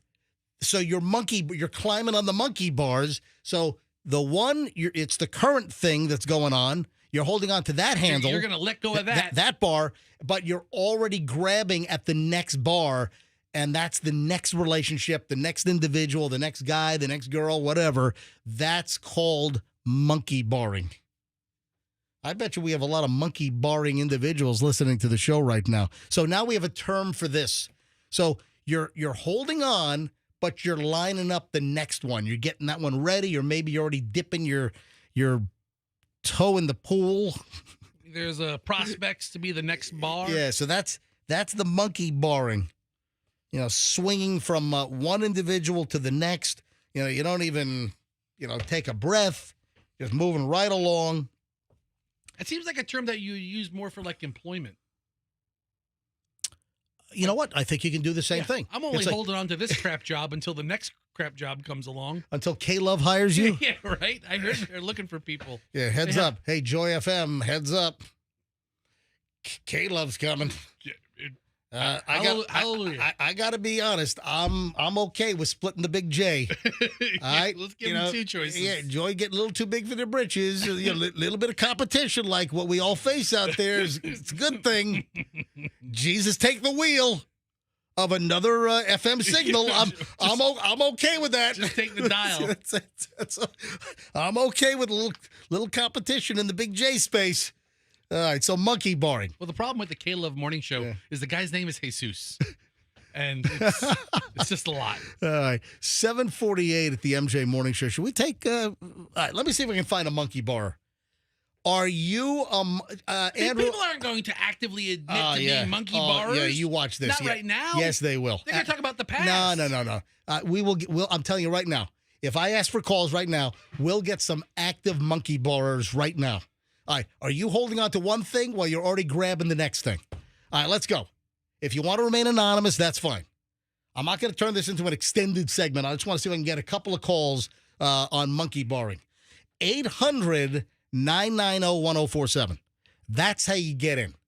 800-990-1047. So are you a monkey barer? I don't care if you're a guy. I don't care if you're a woman. If you want to use your name, that's fine. Or if you're doing it right now, that'd be good. But maybe you've done it in the past. And again, this is not new. It's just the term monkey barring is new. Let's see if we can get some folks that'll call up. 800-990-1047. Oh, get out of here. Fester just brought up a Google page and searched monkey bars, and an image of that stupid Al-Qaeda training video came up. Do you remember like after 9/11, we saw this video of Al-Qaeda like in Afghanistan. And they're using the monkey bars pretty well. They're training on the monkey bars. Oh, my God.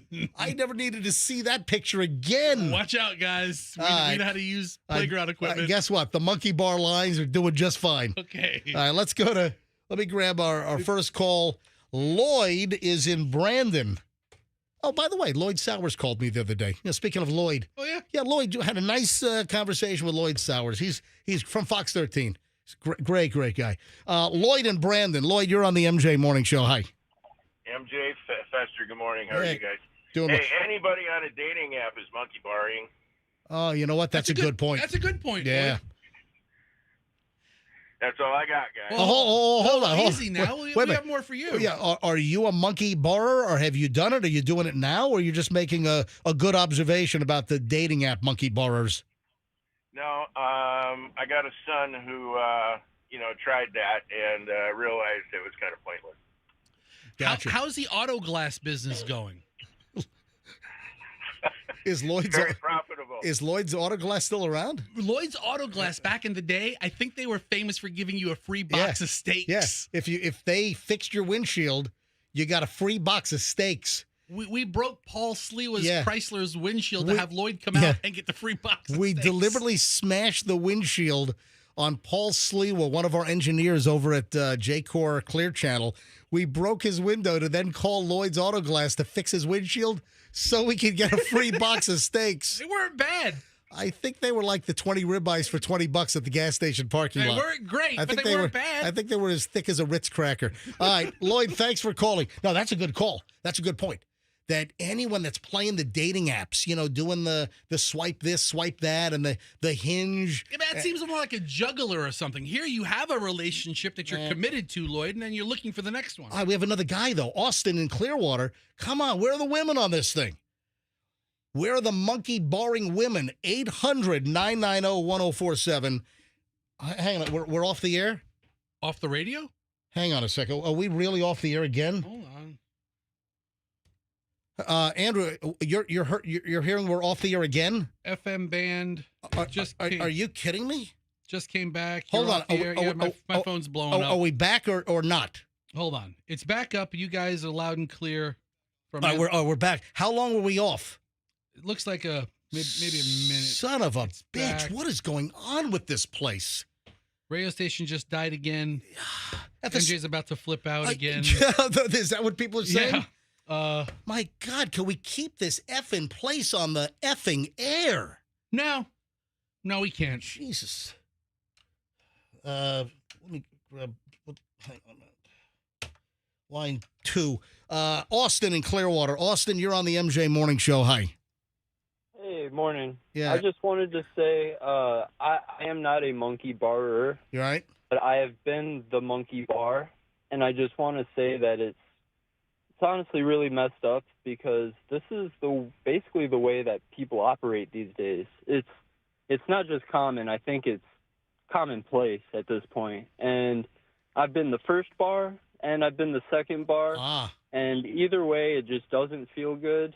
And I honestly wish people could just go back to learning how to be on their own sometimes, and like get to know yourself and whatnot, because a lot of people just don't feel comfortable with just being single. They feel like they need someone at all times, and it's just sad to see because all it does is it hurts.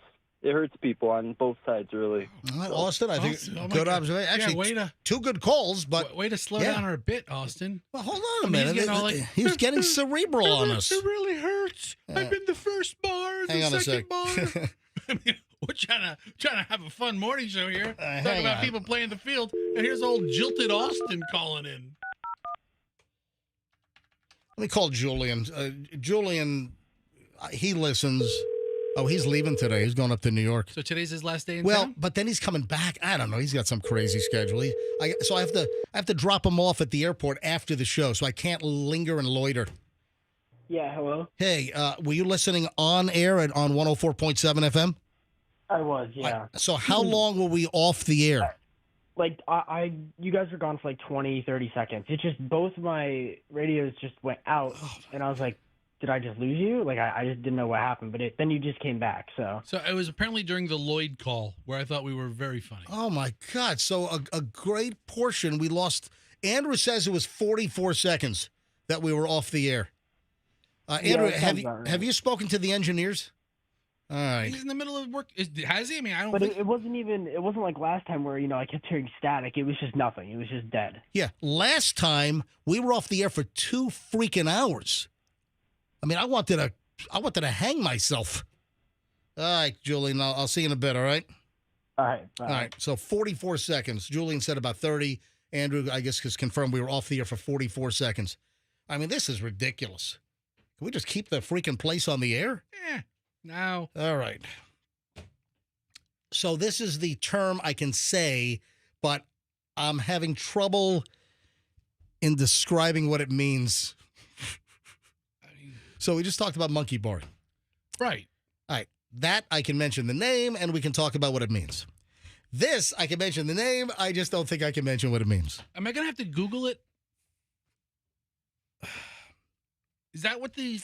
It's called hamstering. Oh, I don't even want to look. I don't even want to Google that. If I type in hamstering and then I hit images. Oh, no. Oh, no. Oh, no. Oh, no. Oh, no. Oh, no. Yeah. I don't think I can. A bizarre world of particular intimate trends. There's something called hamstering, and it involves an automobile. What? Yes, it. What? I know. How does a car play into this? I'm going to get myself into trouble. So, people have been intimate in vehicles since, I'm sure, the Model A, right? I mean, since ever, right? Sure. I'm sure going way back to the Model A, the Model T, people have been, making out and doing stuff in cars. Yeah, Henry Ford, he broke in the first Model T. Back seat, the whole deal. Henry Ford was like, Ethel, do you want to see my Model D? And got right on her. Oh, boy. I don't know that his wife's name was Ethel. All right. So what's hamstering? I can't say. It involves a car, a sunroof. That's all I can say. All right. That's I got to stop I'm there. looking at Fester, I got to stop there. I just got to stop. 7:58. Oh my God! Yes, it was a great time. Stop. That looks like a great time. It's fantastic. If you want to look it up online, proceed. You need an electric sunroof. Proceed at your own risk. You need a sunroof. Proceed at your own risk, folks. Anybody wants to borrow the 2010 Cadillac with an electric sunroof? Listen, 50 bucks. I learned about this yesterday. I had never heard about this until 8 o'clock last night when I stumbled across this while doing my show prep.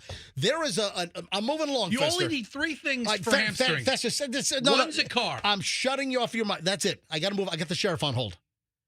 Oh, my God. I've got Hillsborough County Sheriff Chad Chronister on hold. How's this transition going to go? Well, it's just sometimes you just got to make a transition. Let me welcome Sheriff Chronister back to the MJ Morning Show. Sheriff MJ and Fester here on the MJ Morning Show. Welcome back. Good morning, everyone. How are you doing? I feel like I dialed in and just to hear the laughing. I missed all the fun. Well, Sheriff, you don't want to know. Yeah, it's a term I found out about last night, and anyway, I could mention the name. I just didn't want to go into the details of what it actually means. Just be grateful none of your police cruisers have sunroofs. Perfect. I love the plausible deniability. Ready. There you go. All right. So I've asked Sheriff Chronister to come back on the MJ Morning Show. Man, you can't make this crap up. Did you? It is. I mean, you can never underestimate how creative criminals will go and the lengths they'll go to try to sell and deliver their drugs. Isn't this crazy? I've never heard of this. Fester, this is up in your neck of the woods. Fester lives up in Lutz. Fester, do you know where Hannah Michaela Lane is up in Lutz? Oh, yeah. I know where every street is in Lutz. All Yes. right. Like I'm a freaking postman or something. Well, yeah. In my mind. Yes. Oh, yeah. See, in my mind, Lutz is like just 3 blocks. Yeah, that's how I feel about South Tampa.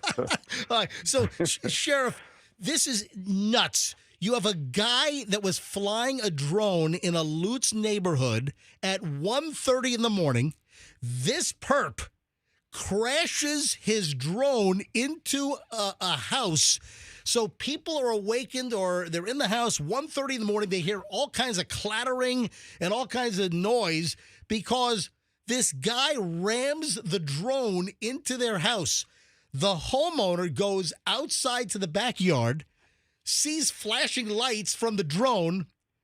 They bring the drone in the house, and it's got a drug delivery baggie attached to the drone, Sheriff. Yeah, I mean, crazy. Can you imagine? Luckily, this couple was up. They work at night. They're working on their computer, right. and so at least they weren't alarmed. But they hear all the ruckus. They walk out back. They see it, and there's this cloth bag that's tied to the drone. They're like, well, let's take it inside. Take and see what's inside the bag. Immediately open it up and see that there's 4 bags. 3 of them are fentanyl powder, and they have each of the customer's name on it. Oh, no. And then there's a bag of fentanyl that says, share this. Oh, no. Yeah. All right. So there was methamphetamine and fentanyl in the bag being carried by the drone, and in like magic marker, the names of the customers that were supposed to get the bag. So wait a minute. Was this guy flying the drone to different houses, and then the customer would open the bag and take the baggie of drugs with their name on it?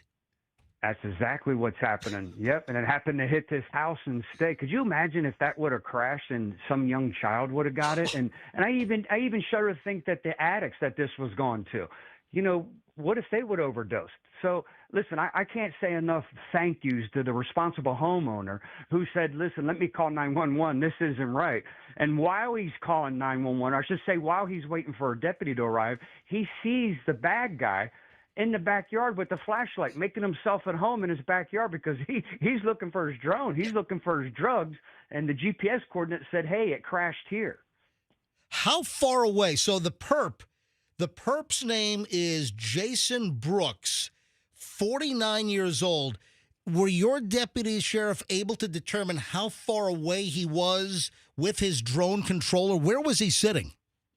They were. He was about a mile away. It was about a mile away, headed to where it was going, which now we're downloading the software in the drone, and we'll find out where it's going, and obviously we'll be knocking at that door before too long. And we charged him again with another count last night with operating an unregistered drone. Oh, so, wow. Yeah, even MJ, even when the deputies got there, he played coy. He was like, "Yeah, listen, flying my drone at night, and unfortunately it's in the backyard." And the deputy's like, "You can't just walk around at 1 o'clock in the morning in people's backyards. Like, you're going to get yourself in trouble." Yeah. Maybe you could go with me and help me get my drone. Yeah. Meanwhile, the homeowner's like, "Hey, talking to one of the other deputies, can I see you over here for a second?" Then the gig was up. Yeah, we got a little extra bonus action going on with the drone. Was it like a DJI, like a Mavic or something? Was that? Yes, that's exactly what it was. Like I said, some of them have a release mechanism. This one didn't. He just tied it in a knot, and I guess it would take it to the customer, lower it. It would, it was programmed to lower there at the residence it was going to. They would unhook it, and the drone would go back to his house. Sheriff, why can't he just get a job with like Amazon, and they're going to use drones, and why can't he just deliver like scrub daddies instead of bags of fentanyl and meth? Yeah, listen, it's horrible. Thank God the homeowner called. It didn't fall in the wrong hands. But also, Sheriff, didn't the perp, not only was he in the backyard looking for the drone, at one point he knocks on the front door of the house? Was that before or after the backyard? No, that was after the backyard. He couldn't find it, so then he knocked on the door. Yeah, the homeowners, if they, could you help? As he's holding the controller to the drone. So hard to deny that one. Well, the sheriff, he knew the drone was at the house because he could see on his little GPS it's there. It's not in the backyard. He already scouted that out. Now he's knocking on the door. Hey, did you guys see my drone? Then authorities show up, and then everything goes to hell. Oh yeah, no, he was frantic. He wanted his drone back. He had no idea that the deputies were on their way. I got a couple of audio bites here. So I have this is the perp, Jason Brooks. This is him talking to deputies about wanting to enter the backyard. Wait, where's this drone at the moment? It showed me it was in the backyard, but I tried to knock. We can't just be going in people's backyards. Yep, there we go. I know. That's why I knocked. So that's the deputy, what the sheriff said. You just can't go into people's backyards. 1:30 in the morning. Yeah, so that's why I knocked on the front door. Oh, my God. So what is this? Oh, now here's your deputies, Sheriff, looking at the bags of drugs that were found attached to the drone. Oh, names. Oh, okay. Share this. Okay. There's the share this one. Wow. Give me the remote. Put your hands behind your back. Here's the arrest. Put your hands behind your back. Yeah. Now, Sheriff, this has got to be a first for Hillsborough County, correct? I've never heard of it anywhere yet. Of course, Amazon and some of the delivery companies now are starting to deliver with drones, but never heard of drugs being delivered. So this is new to us. And again, this guy's a big schemer. I mean, 15-time convicted felon. I don't think there's anything that's not nailed down that he hasn't stolen over his criminal career. And he's on probation. He's already on probation for delivering drugs, and now he'll be prosecuted again. And this time, I think with Susie Lopez, our state attorney at the helm, this will be the end to him. We shouldn't have to worry about him poisoning our families anymore. You said a 15-time convicted felon. Wow. Yeah. Wow. And then before you go, I do have the list of charges, and it gets worse. It's not only the drone operation delivering, drugs, but he was also operating an unregistered vehicle. He had a tag. He had a phony tag, apparently, on the vehicle, attaching a tag not assigned, driving while his license was canceled, suspended, or revoked. And plus the possession charges, controlled substance. Also, he has an out-of-county warrant for, I guess, failure to appear. So do you know where he is wanted for failing to appear? Yeah, in Pasco County. Oh, so I'm sure. Talk to Sheriff Nacco. He's very happy this guy's off the streets, too. Okay. All right, Sheriff Chronister. Yes, Fester. Sheriff, doesn't the agency use drones for, crowd control? We do. Yeah. I mean, this guy has experience. I mean, maybe there's a rehabilitation program. Yeah, Sheriff, you do have the work. Maybe you could teach him how to fly a drone better, but for good reasons. I saw pictures of you on social media at the jail with inmates who are like learning trades Like on graduation graduating- day. yeah, I've seen yeah, you there yeah. with them. I mean, this guy has significant drone experience. That's I mean, what I was saying. I know. Get a job working for Amazon delivering, legitimate items. Get a job working for the sheriff's office and land a pension. What, are you kidding me?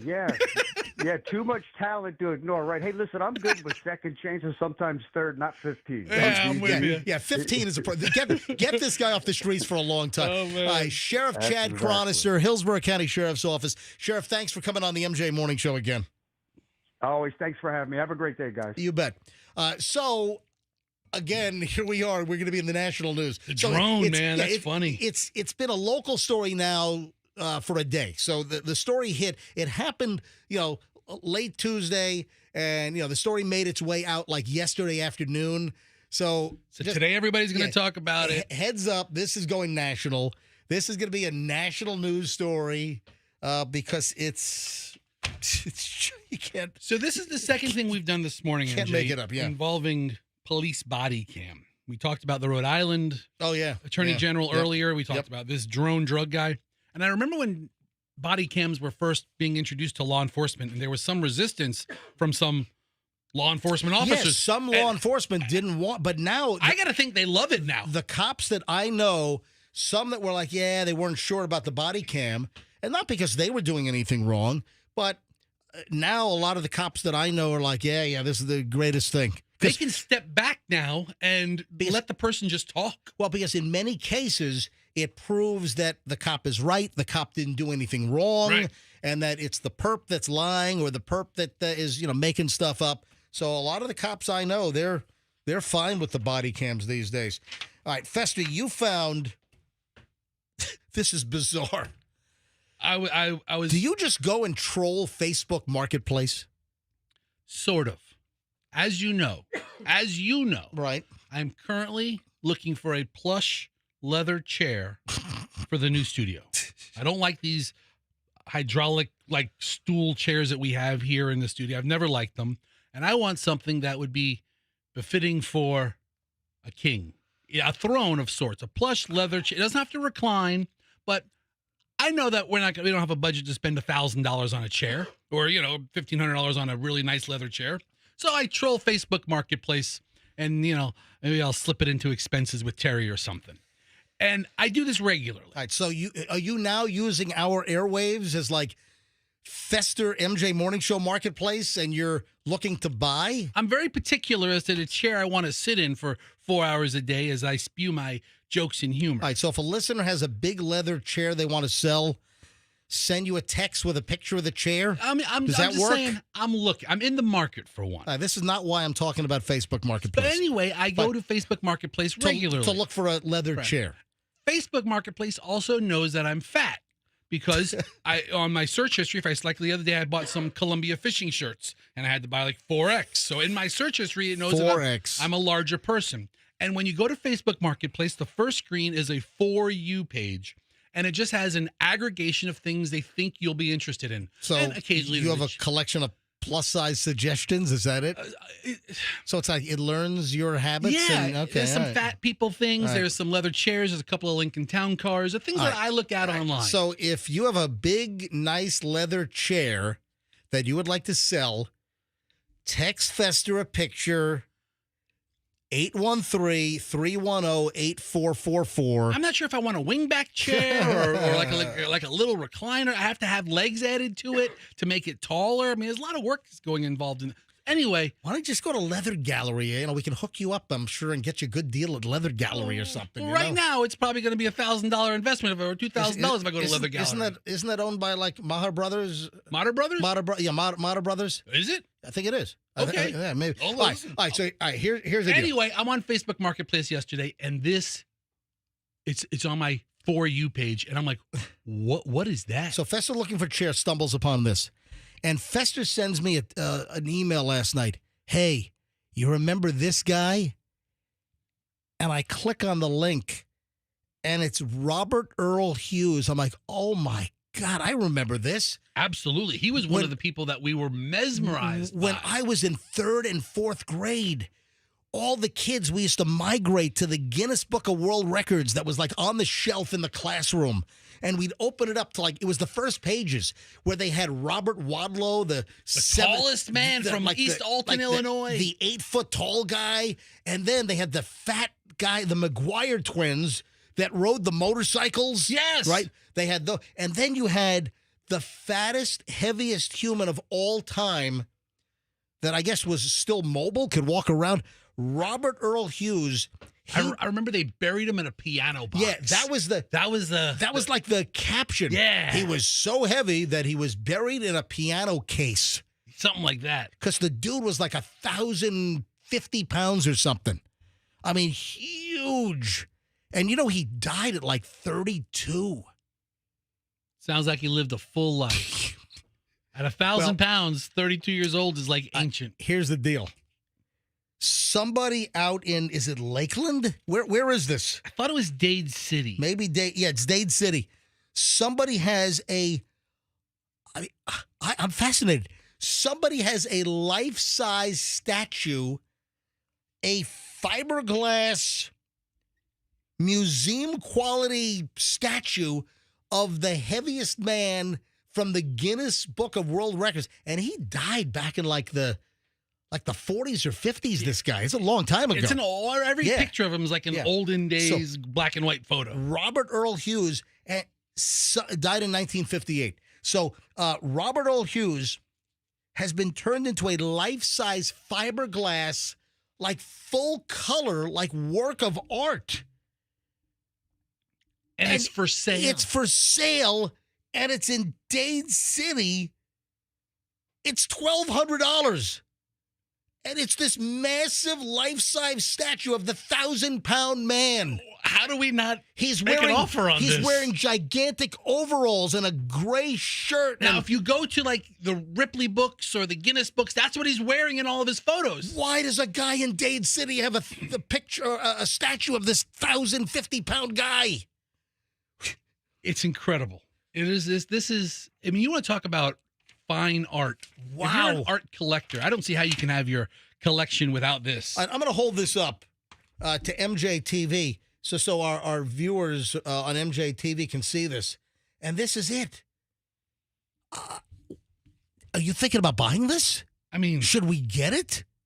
What would we do with it other than it being awesome? We'll put him in the corner in the new studio. We have so much room in the new studio. We could put a life-size world's fattest man statue in the corner. Exactly. So we're going from a little bitty shoebox like the size of a, 7-yard dumpster, and we're going to a 30-yard dumpster. We're going to a much bigger room.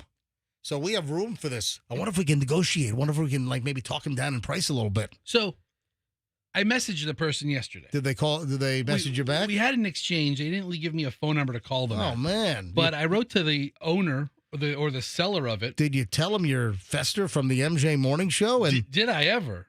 And you're only a third of this guy's weight? You know what? That's a third, a quarter. A third? Yeah. Because you're 350. 350. This guy weighed 1,000. Yeah, so I'm a third of this. This guy is 3 me's. Yeah. This guy is me sitting on my lap. This guy's a big boy. It's you on a you on a you. So the guy's name is Ozzy, the guy selling it. In Dade City. Yes, and I wrote, Ozzy, this is Fester from the MJ Morning Show on Q105. This statue is amazing. All right, wait a sec. There's a guy on hold who apparently knows where it is. Okay. Hang on a minute. Mark, you're on the MJ Morning Show. Mark, welcome to the program. Morning. Hey, if it's the one you're talking about, it's the one that's in Dade City behind the Royal King. It sits in an RV park. Oh, okay. So it's behind the... Is it outside in the elements? Yes, sir. Yep, it's outside in the elements, yep. Do you know why this guy in Dade City has a 1,000-pound replica of the fattest guy in the Guinness Book of World Records? No, I wouldn't understand or know why. Yeah, I don't think But it's been there for years. There's not two of them in Dade City. So I write the guy back. I asked him, how did you acquire it? He wrote, Fester, a good friend of mine found this statue buried in her barn and thought of me right away. It was a barn find. Since he collects pieces. It was like, he ain't, I want to say it's been probably 3 or 4 years he's had it painted. I mean, it looks good. It looks like it was airbrushed, and Yeah. the color looks great on this thing. So apparently they might it have ain't been long. they might have used this in a Ripley's Believe It or Not museum. Oh, that would make. Or what about a Guinness museum? Oh, the same kind of idea. All right, sir. All right, listen, thank you, buddy. But yeah, it's right behind. It's right over there. I don't remember the name of the RV park, but that's where it's sitting at right now. But it's behind the Rural King in Dade City. It's Chubby Acres. No, actually, it's Zephyr Hills. Zephyr Hills. Oh, gotcha. All right, thank you, buddy. I appreciate you calling. All right, brother. Take care. Look at that. Yeah, make a deal on this thing. You got to get this, Fester. Okay, what kind of negotiating you got to strap it to the roof of your town car or your caddy. You know what? I'll put it in the sunroof and I'll hamster. I'll hamster it. All right. 8:18 at the MJ Morning Show. We are in the middle of an hour and 20 minutes plus of nonstop MJ. Just nonstop content, folks. Every single morning about 7:26, 7:28. We start an hour and 20 minutes of nonstop MJ, and you are the beneficiary of that right now. You know, people always complain that I don't say museum right. How do you say No, it? it's like whenever I say, I always get like a couple of complaints. Oh, MJ, you're a stickler on language and pronunciation. Museum. What? Museum. Museum. I think I'm saying it right. Museum. Or is it museum? Do you have to do more enunciation? Museum. So sometimes I say museum instead of museum. Museum. The Smithsonian Museum. Okay. The Natural History Museum. The Dolly Museum. All right. Guess what Generation Z is now like banishing from their lives? The word museum. No. Oh, no. What is it? Apparently, it has to do with insecurity and embarrassment, but I don't know. If I take a trip to Trader Joe's, I see Generation Z walking through Trader Joe's or, even Publix. Oh, if you talk about Trader Joe's, I know exactly what it is. What? Those ridiculously tight yoga pants. Yeah, I see it all the time. Yeah. But they should call the South Tampa Trader Joe's Ass Joe's because it is all yoga pants. Whenever I go to Trader Joe's in South Tampa, it's like 20-something Generation Zers that are just in like the tightest workout spandex pants, yoga pants, whatever you want to call them. And it's like nonstop. It's like, are you going to yoga class or you're leaving workout class and now you're going to go shopping in Trader? Anyway, the reason why I'm bringing this up. Well, they're getting away from the tight clothing? Yeah. So listen to this. Generation Z is starting to hate this millennial fashion. So they're calling the tight spandexy workout outfits, they're calling that more of a millennial thing, and Gen Z is getting away from it. So the activewear choice for like 20 years or so has been these tight pants. So like for a couple of decades, 20 years, and then again, your 20-somethings have always, worn these like tight leggings. Yeah. And now Generation Z is like breaking this trend, and now Generation Z wants to work out in more loose-fitting baggy shorts or baggy sweatpants instead of the tight pants. And this actually comes from Edited, which is a retail sales analysis group. Are you brushing crumbs off your shirt? No, I got beard dandruff. Sometimes I'll scratch my beard. I know. And then I'll look down at my shirt and it'll be all white and flaky and I have to wipe it off. You ever try Head and Shoulders on your beard? Or? Yeah, but I just use it on top of my head. And my shoulders, not my beard. So I'm telling you right now that I still see what appears to be 20-somethings in Trader Joe's in tight workout pants. I hope that trend never dies. I am a fan. I bet you are. I'm a big fan. I don't even need to buy something at Trader Joe's. I'll just walk around there for 15, 20 minutes. Hang on. You know what? Chloe's a Generation Z. And I see when she goes on walks with her friends or she goes to Pilates, Is she wearing something baggier? Yeah, hang or is on. she wearing something kind of hold on to that crazy thought. tight? Hang on to that thought. I have to check my texts to see. Just give him a call. It's 8:30 in the morning. I got to see what my instruction was on when I can call them. Yeah, because they've been instructing me, don't call before, blank. Why don't you cancel the credit card? Oh, no, hang on. Michelle just sent me something at 8:04. Oh, she's awake. They're getting kind of huffy with Yeah. you, man. Let me call Chloe. I wouldn't take that if I were you. You think so? By the way, Chloe's birthday was yesterday. Yes. They had a nice birthday dinner at some Italian spot up in Connecticut. Papa John's. Yeah, there you go. Papa John's in downtown Hartford. Yep. Are you awake? What? Are you awake? No. Well, Mom just texted me a few minutes ago. Okay. Is Mom awake? No. Well, what was she sleep texting me? Is that it? I don't know. Hey, quick question for you. I have an item here that Generation Z, and you're 24 years old now, you are Generation Z, that your generation is starting to hate tight leggings, like for working out, like tight yoga pants and leggings. And I've seen you come back from like Pilates or going on walks, and you're still wearing the tight spandexy pants. So what is this about Generation Z, your generation, now preferring baggier, loose-fitting shorts and sweatpants for working out versus the tight pants? Are you aware of this? No. Oh. So are you calling this bogus? Are you calling this erroneous information? Yeah. Okay. Can I get anything more than just one syllable? No.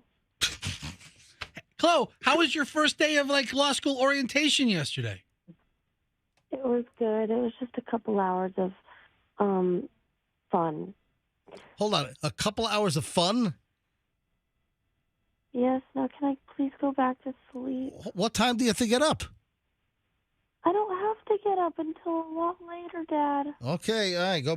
You have more orientation today? Yes, but not until a lot later. Okay. All right. Go back to sleep. Sounds. I'm sitting here busting my ass paying for all this. You cancel that credit card and suddenly she perks right up. I've been up since 4:30 this morning. Yeah. Dad, it was a lot of fun. All right, so she's not subscribing to the whole Generation Z tight pants thing. I don't want her going to law school to have fun. I have a situational dilemma. I have a situational question. If you're out to dinner, somebody else picks up the check. Right? Is it rude to box up your leftovers and take them home? There is a whole freaking debate on this, apparently, on Reddit. So if you're out to dinner, somebody else picks up the tab, the claim is that it's rude if you then ask for a doggy bag or, the box to go. Who says that? Yeah, I'm trying to figure this out. I don't know if I don't subscribe to that. I mean, granted, I am not a doggy bag person because I devour everything. So a 28-year-old guy gets into a fight with his father asking for a to-go box at the restaurant, and I guess dad paid for dinner, and they get into a whole discussion. This then leads to a whole thread on Reddit where the question is asked, is it rude to ask for a to-go box if somebody else is paying? Well, I'm trying to think, why would that be rude? I think it'd be rude to have them pay for it and not utilize the food. Am I missing something? You know what? Grab a couple of calls on this. This is fascinating, folks. This is just the weirdness of pop culture and what's acceptable. Something that you think is fine, but then it turns out it's a freaking 4-alarm fire to somebody else. You know what I'm talking about, right? Yeah, That's happened where, people react one way that's 180 degrees away from what you would expect. And you can never predict what it's going to be that's going to set that person off. You have no idea. But yeah, I wouldn't be upset if I pay for something and, someone wants to take it home. I've already bought it. What, you want me to buy the dinner and you leave half of it on the plate to get thrown away? All right, 800-990-1047. Anybody have an angle on this? Anyone have a take? Anyone have a hot take? hot take on the look. The phones are already ringing. Is this a thing? Hot take. I need a to-go bag for my hot take. You ever been chastised? You know, someone else picks up the tab, you ask for a to-go box. Have you ever been yelled at? What are you doing? That's my leftover shrimp scampi. I'm bringing that home for my dogs. All right. I'll take his leftovers and hers too. Put it in a box. My dog's gonna have some nasty garlic breath for the next 2 days. All right, 800. You know that garlic smell if you go out to dinner, that oily smell, well, it's a garlic smell. If you have a lot of garlic, you know you really can't smell it on yourself, but oh boy, you could smell it on others. Yeah. All right, 800. Look at the phones. 800-990-1047. Let's hit it. Let's hit the phones right now. Is this an issue, or is this just invented mung? The doggy bag, the box to go if somebody else pays for the meal. Rude or not rude? Or am I missing an angle here? Or is there some other observation? All right, 800-990-1047. Go ahead, fire up the phones. I'd love to get your take on this. 800-990-1047. Let me start with Mike, who's phoning in from Nashville in Tennessee. Tennessee. Thank God you've answered. It is my pleasure. Hello, it's Mike in Nashville. You're on the Milton Fludgecow Show. Go ahead. Hey, I'm a food sales rep, man, and I think it's disrespectful not to take your food. You know, I always take my food in the doggy bag. I'm sorry, I'm taking it home. So even if somebody else pays for it? Hell yeah, man. All right. Absolutely. Do you work for one of the big food distributors? I do.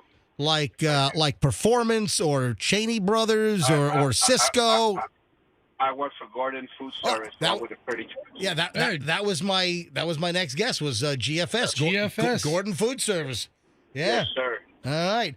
Mike calling from Tennessee. Tennessee. He hung up. Tennessee. He hung up on us. You didn't want to stick around for our joke. Okay, right. Mike, I see you. Brittany in Land O'Lakes. Brittany, MJ Morning Show. Is there something here we're missing? I think so. I feel like maybe nowadays, like, folks are getting upset about anything and everything. If I took a family member out to dinner, I would be more than happy for them to take their leftovers. I'm not going to eat them. All right, so you have no issue with this. So you think this is just not at all. So this is just manufactured anger. This is like debating just to have a debate.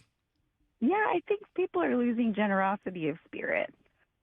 I think people are losing a lot of stuff. I mean, MJ, think about it. Let's say you buy a meal for a couple of friends, right? And you spend $60 on a dinner, and 3/4 of it's on the plate, and they don't take it. You'd be more chapped about that. Yeah.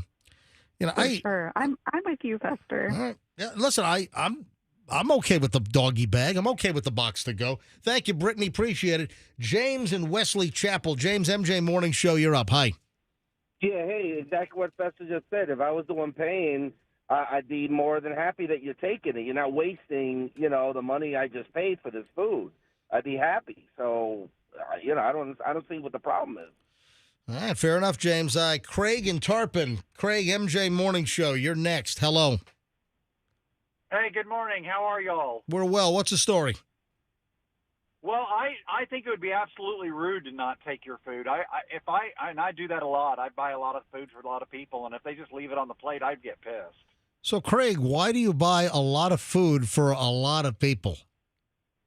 Well, I'm just, I like to go out to dinner, and sometimes I just find people and we say, hey, let's go out to dinner. And, of course, if I'm inviting them, I'm going to probably pay for it. Wow. What the hell I'd be really upset if they left it.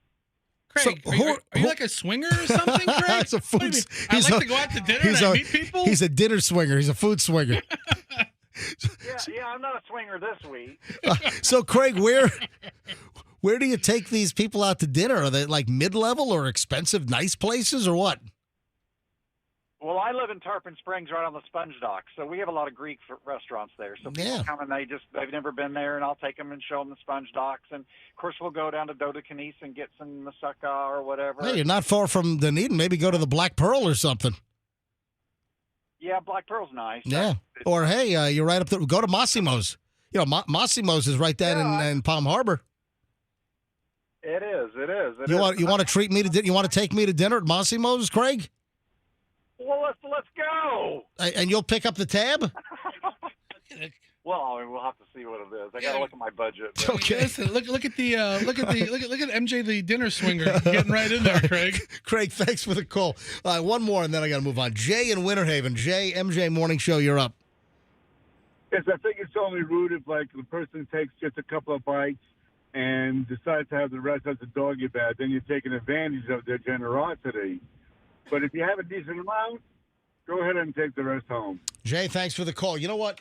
This does remind me of something, and I'm glad Michelle's not in the studio right now, and I'm glad they're sleeping. Yeah, right? And they're not doing a long drive, so she might not listen to the podcast. Because if Michelle were in the studio right now, if I started to talk about this, she would give me the death stare from hell. I'd get that laser. It's a glare. Her laser eyeballs will cut through me and like scald me. So here's what I'm just going to say it. Well, I'm not going to mention names, but there are a couple of people that we've gone out with over the years. Yeah. Where they will order food, eat like 2 bites, and that's it. They're done. And then they don't take it with them. Listen, we end up, typically, I'm not picking up the tab. Typically, when we go out with friends, we split the check. Do a Dutch? Two credit cards go down. If we're out with 3 couples, 3 credit cards go down. You split it 2 ways, split it 3 ways, whatever the circumstances are. But over the years, we've been out with individuals, and there are several, and listen, I don't mean to, this is not chauvinistic, but it's typically the wife, it's typically the woman of one of the parties where, they will get a nice entree, like take a couple of bites. There's nothing wrong with the food. It's good. It's delicious. And that's it. Couple of bites, they're done. Yeah. And they're leaving just enormous. I mean, leaving, in some cases, I've seen 95% of the food left on the plate. And that's it. And, the server will say, hey, would you like to take this home with you? No, thanks. No. And when you get back to the car, all you're doing is talking about that. Michelle's like, would you shut up? Just shut up. Well, Michelle typically has the rule of halves. So Michelle will typically, especially with pasta, Michelle will eat half the pasta dish, but absolutely brings it home, and it's like dinner or lunch the next day. Sometimes it tastes better the next day. Sometimes food does. Sometimes it does. Yeah, but I've seen this, and it drives me nuts. It's like, what a freaking waste. I'll see, I'll give you an example. You know what? It was Massimo's. Oh. This is a couple of years back. We're at dinner with friends, and one ordered like Dover sole. And Dover sole, that's like an expensive, it's like probably a $55, $65 entree. And it's like, a couple of bites and boop, that's it. We're done. That's it. Would you like to take this with you? Nope. Put it back in the ocean. It's like delicious. It's perfectly prepared. Massimo knows what he's doing. And 2 bites of the Dover sole, and then boop, that's it. Like, most expensive, it's like, one of the top specials or whatever. Did she make that sound when she was done? Boop, boop, boop, boop, boop. She did the boop. Boop. It just drives me, freaking crazy. The big old leftover debate.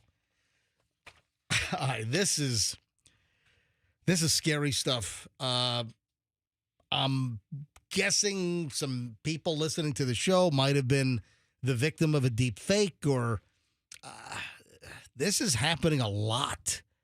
And there is a U.S. senator who's been now pulled into like a fake video. And now it's, as a participant or as a commenter on it? No. Well, no. There's a U.S. senator, a female U.S. senator, okay, that's been pulled into a pop culture kind of situation with like a fake video, and now this U.S. senator is talking about legislation that is needed to protect this. Folks, you want to hear this. This is very important. So we have a senator out of Minnesota. Oh, I know who that is.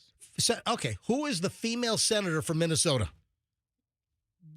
Klobuchar something. Yeah, Klobuchar.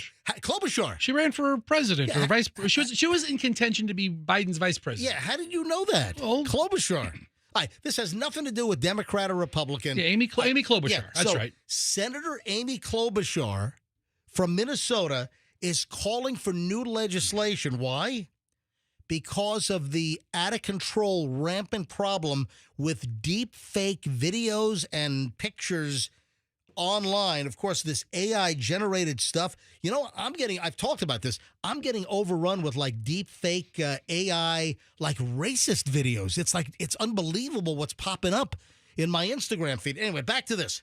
So, what? I just saw what Amy Klobuchar, Senator Klobuchar, is accused of saying. I mean, I can't say it. Oh my God, where's the video? Is it still out there? That's just all right. Oh my! Here's what's got to roll. See, I'm against deep fakes, but I'm for comedy, so I'm really torn on this. There's a, and I completely agree. By the way, Senator, there's a deep fake. Can I please tell our audience? Stop. Do we have audio of the deep fake? Stop laughing. I don't have it. Oh, I got to find that video. Oh my God. Andrew, can you try to find it then? Oh my God. Hi, I'm Amy Klobuchar, senator from what state? Minnesota. Minnesota. Let me tell the story. Oh my God. Amy Klobuchar says she never said on video that Sydney Sweeney had perfect biddies.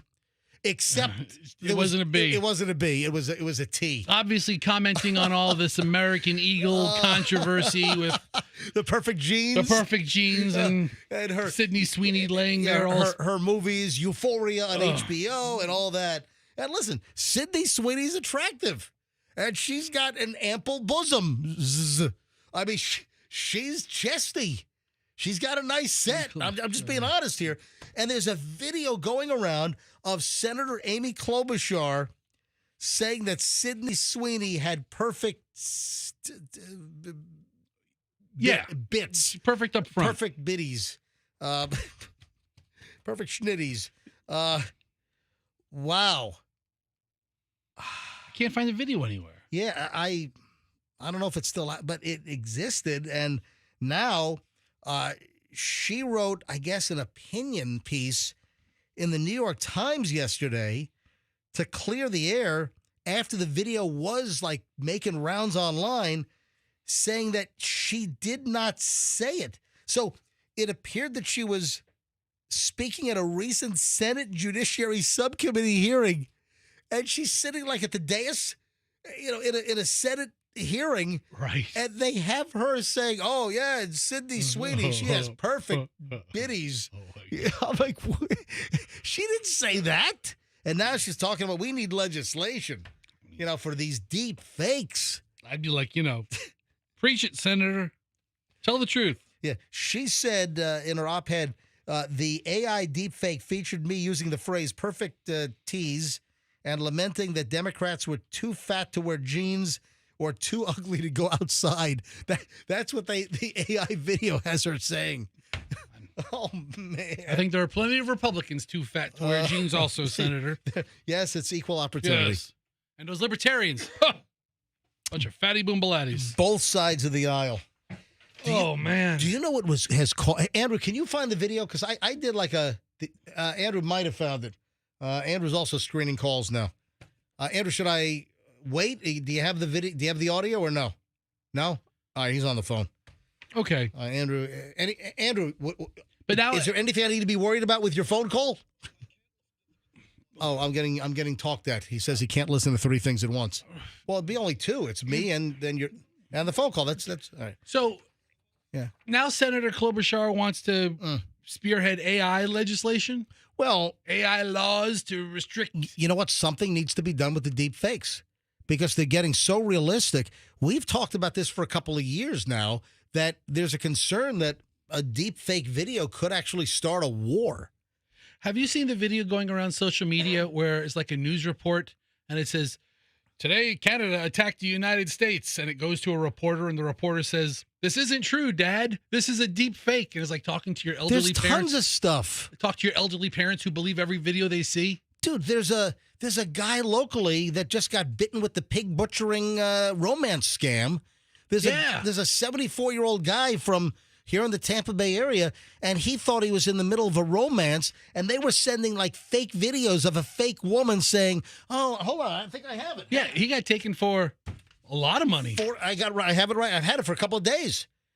A Port Richey man loses $47,000 to the online romance scam. Now, listen, he's coming forward and warning folks. His name is David Cruz, 70 years old, of Pasco County. You know, looking for a companion. Listen, I wish him the best. Obviously, maybe a little lonely. And this is where these sickos, these total deviants online, they take advantage of, those that are in the sometimes the worst places emotionally. And then they make your life hell and they rip you off. So earlier this year, this guy Cruz up in Port Richey, he had a Facebook friend request. And there was a woman that said her name was Bonnie Fleck. And Bonnie was an interior decorator from Indianapolis. They start chatting online. Then they go to phone calls. And then video chats. The video chats were AI, totally phony. Oh, man. And you can tell there's like something off with the video chats.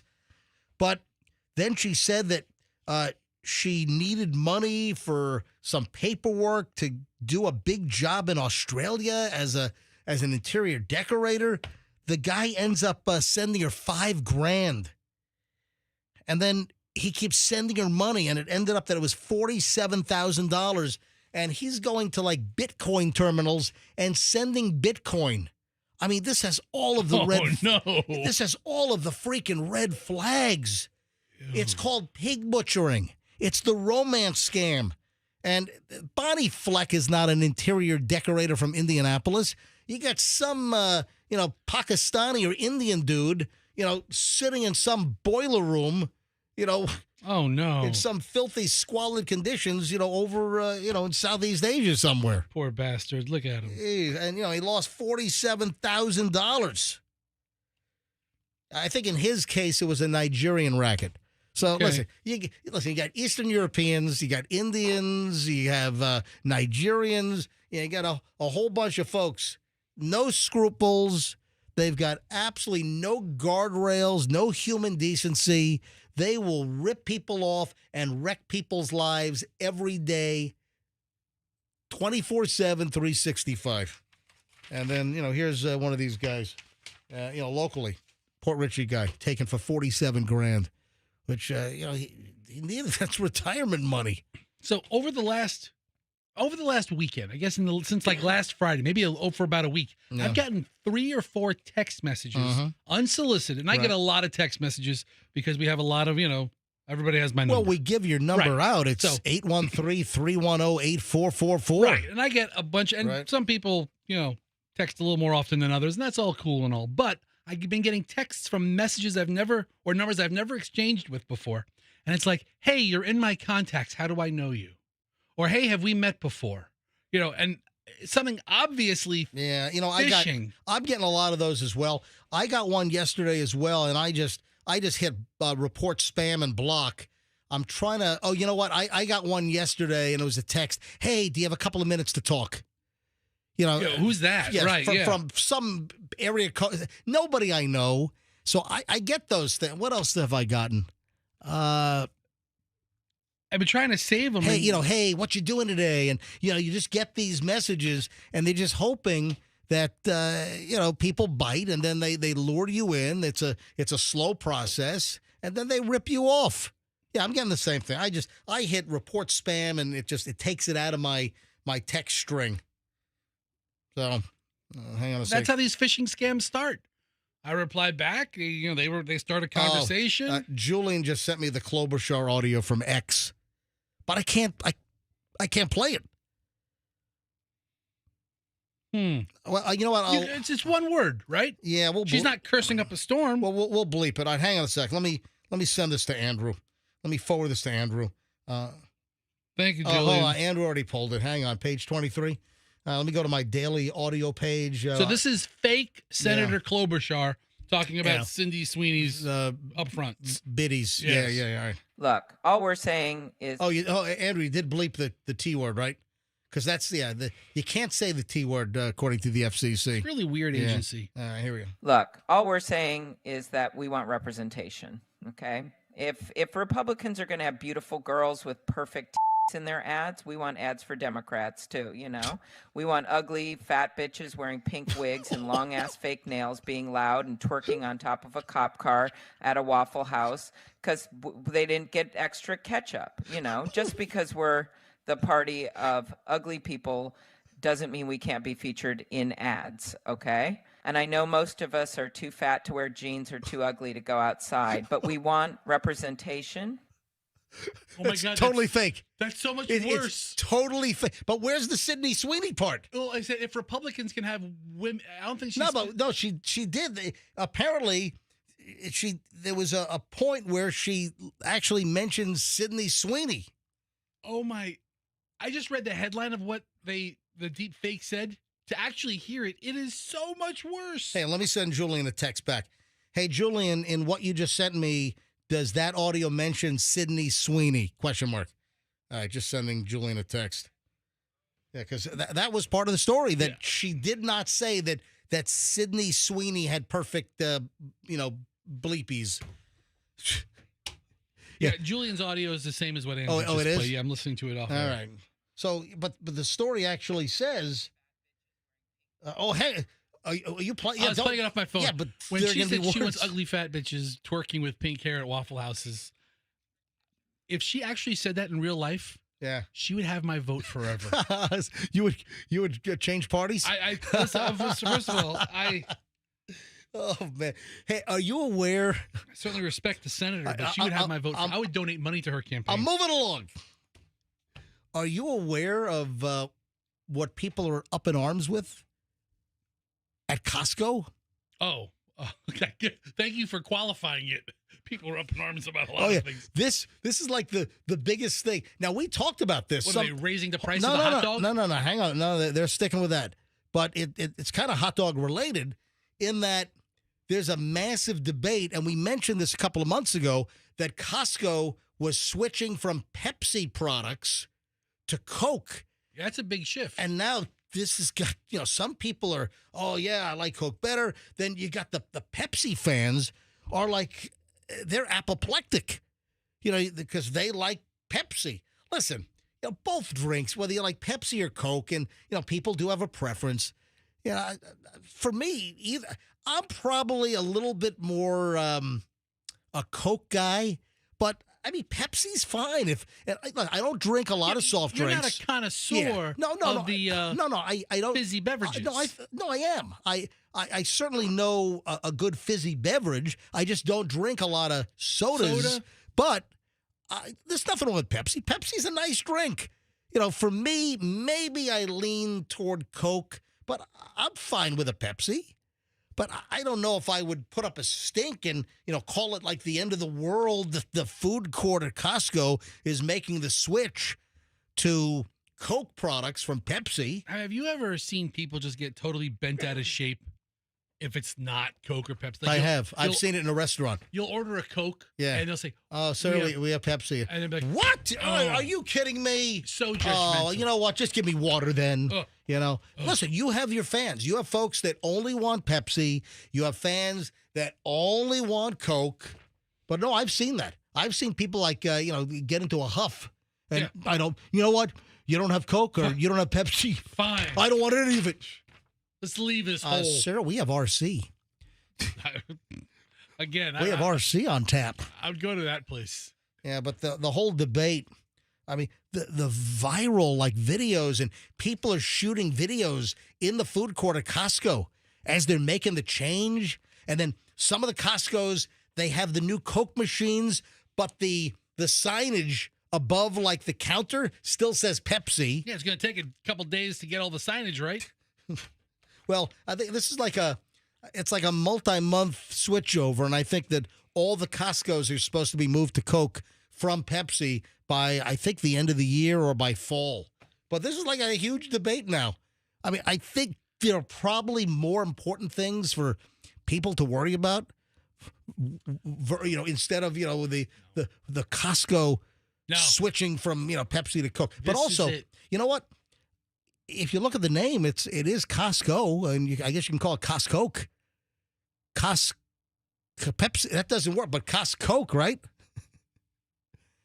Maybe it's a stretch. It's a stretch. All right, maybe it's a stretch. That's a stretch. All right. This brings to a close over an hour and 20 minutes of nonstop MJ. Folks, we do it every single morning. Hopefully you've enjoyed, hopefully you've been enlightened, you've learned something, you've laughed, you've cried during our hour and 20 minutes of nonstop MJ. But hey, in just minutes from right now, we have a whole solid hour to go of the MJ Morning Show, and I haven't even scratched the surface.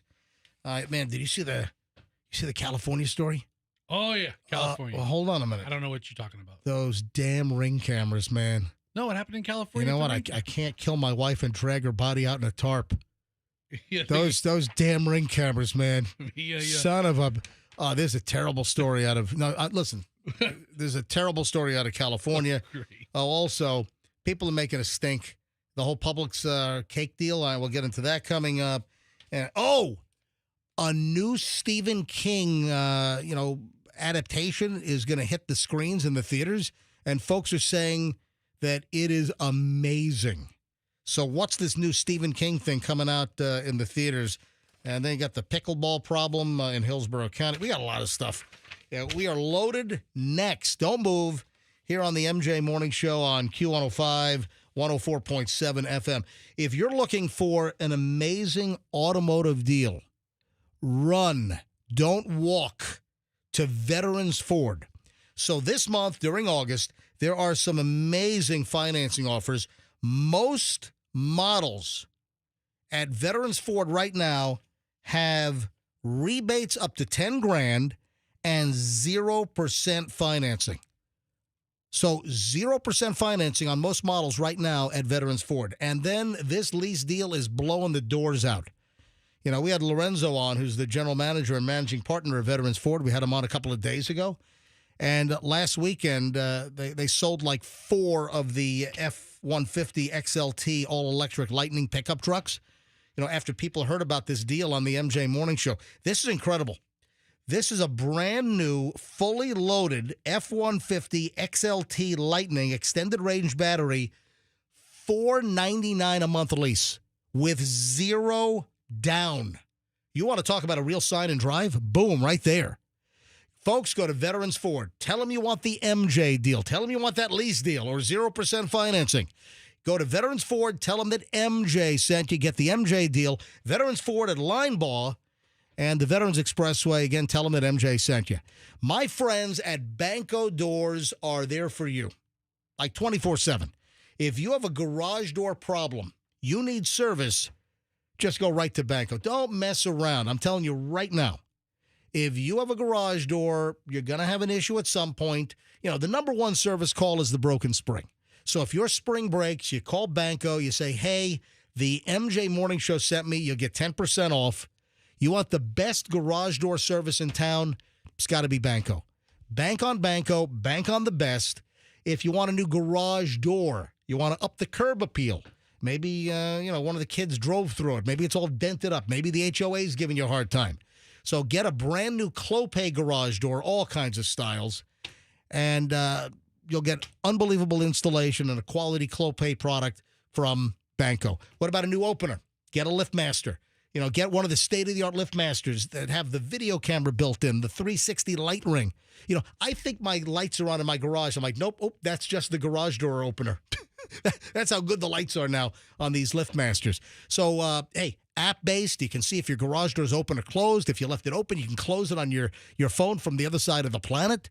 It's LiftMaster, Clopay. It's all at Banco. Best service around. Bank on Banco. Go to bancodoors.com, bancodoors.com, and tell them that MJ sent you. When you have an air conditioning problem like I did recently, you call Plan B Air Conditioning. So I have multiple zones in my house, and one of the zones one of the older units in the house, went out, just wasn't worth it. Just the parts, everything was out of warranty. And, of course, after it falls out of warranty, it just then starts falling apart. So I went in a different direction. So I replaced a Carrier unit with a Daikin unit, and, man, that thing's hauling right along. Best warranty in the business, 12-year warranty parts on the Daikin, and Plan B Air Conditioning put it in. So if you do need a new system, you call Plan B Air Conditioning. If you need a repair, you call Plan B Air Conditioning. There are many air conditioning companies that will tell you, oh, no, we can't fix it. You need a new unit, going to be $6,000, $7,000, $8,000. Plan B doesn't play that game. If they can fix it reasonably and save you thousands and thousands, they will. If you do need a new unit, you can get a new unit like a Daikin like I have. Energy efficiency, it's just a really nice machine. And it's Plan B Air Conditioning, a really nice company. Call Plan B Air Conditioning, 813-PLAN-BAC or planbairconditioning.com and tell them MJ sent you and get 10% off. planbairconditioning.com. 8:58, traffic's on here. Shriner, MJ Morning Show, back in a minute. In Hillsborough, the accident on 75 north at Bruceby Down still has the two right lanes blocked. It's backed up to Fowler, and traffic has just stopped. 275 south in Tampa, we have a disabled vehicle with the right lane blocked about Bird Street.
All right, 9:02 at the MJ Morning Show. So you just can't get away with crap these days, like murdering your wife, wrapping her up in a blanket or a tarp, and dragging her down the driveway. Those damn Ring cameras. Son of a, really. Yeah, I mean, Hey, Meredith, come on in here. Hey, Mayor. Meredith, come on in here. You know what? If you want to kill your husband, you just can't get away with like dragging the body out, down the driveway. Those damn Ring cameras these days, Meredith. Yeah, the Tesla cars are just catching everybody. Everything gets They're caught. ruining all my crimes. What's going on There's here? cameras everywhere. Yeah. Hey, so do you hear about this? This video is nuts. Oh, I'm hearing that Fester, the camera hasn't been repositioned to. Oh, it's off Meredith. It's off Meredith. Yeah, I That's can't. okay. Die. Nobody wants to see me. Meredith, everybody wants to see you. Meredith, a California woman went missing, and the husband has been recorded dragging like a large blanket or tarp or something. Looks like a big like canvas bag or something. Yeah. And it totally looks like there's a body inside it. Right. And he's dragging it down the driveway.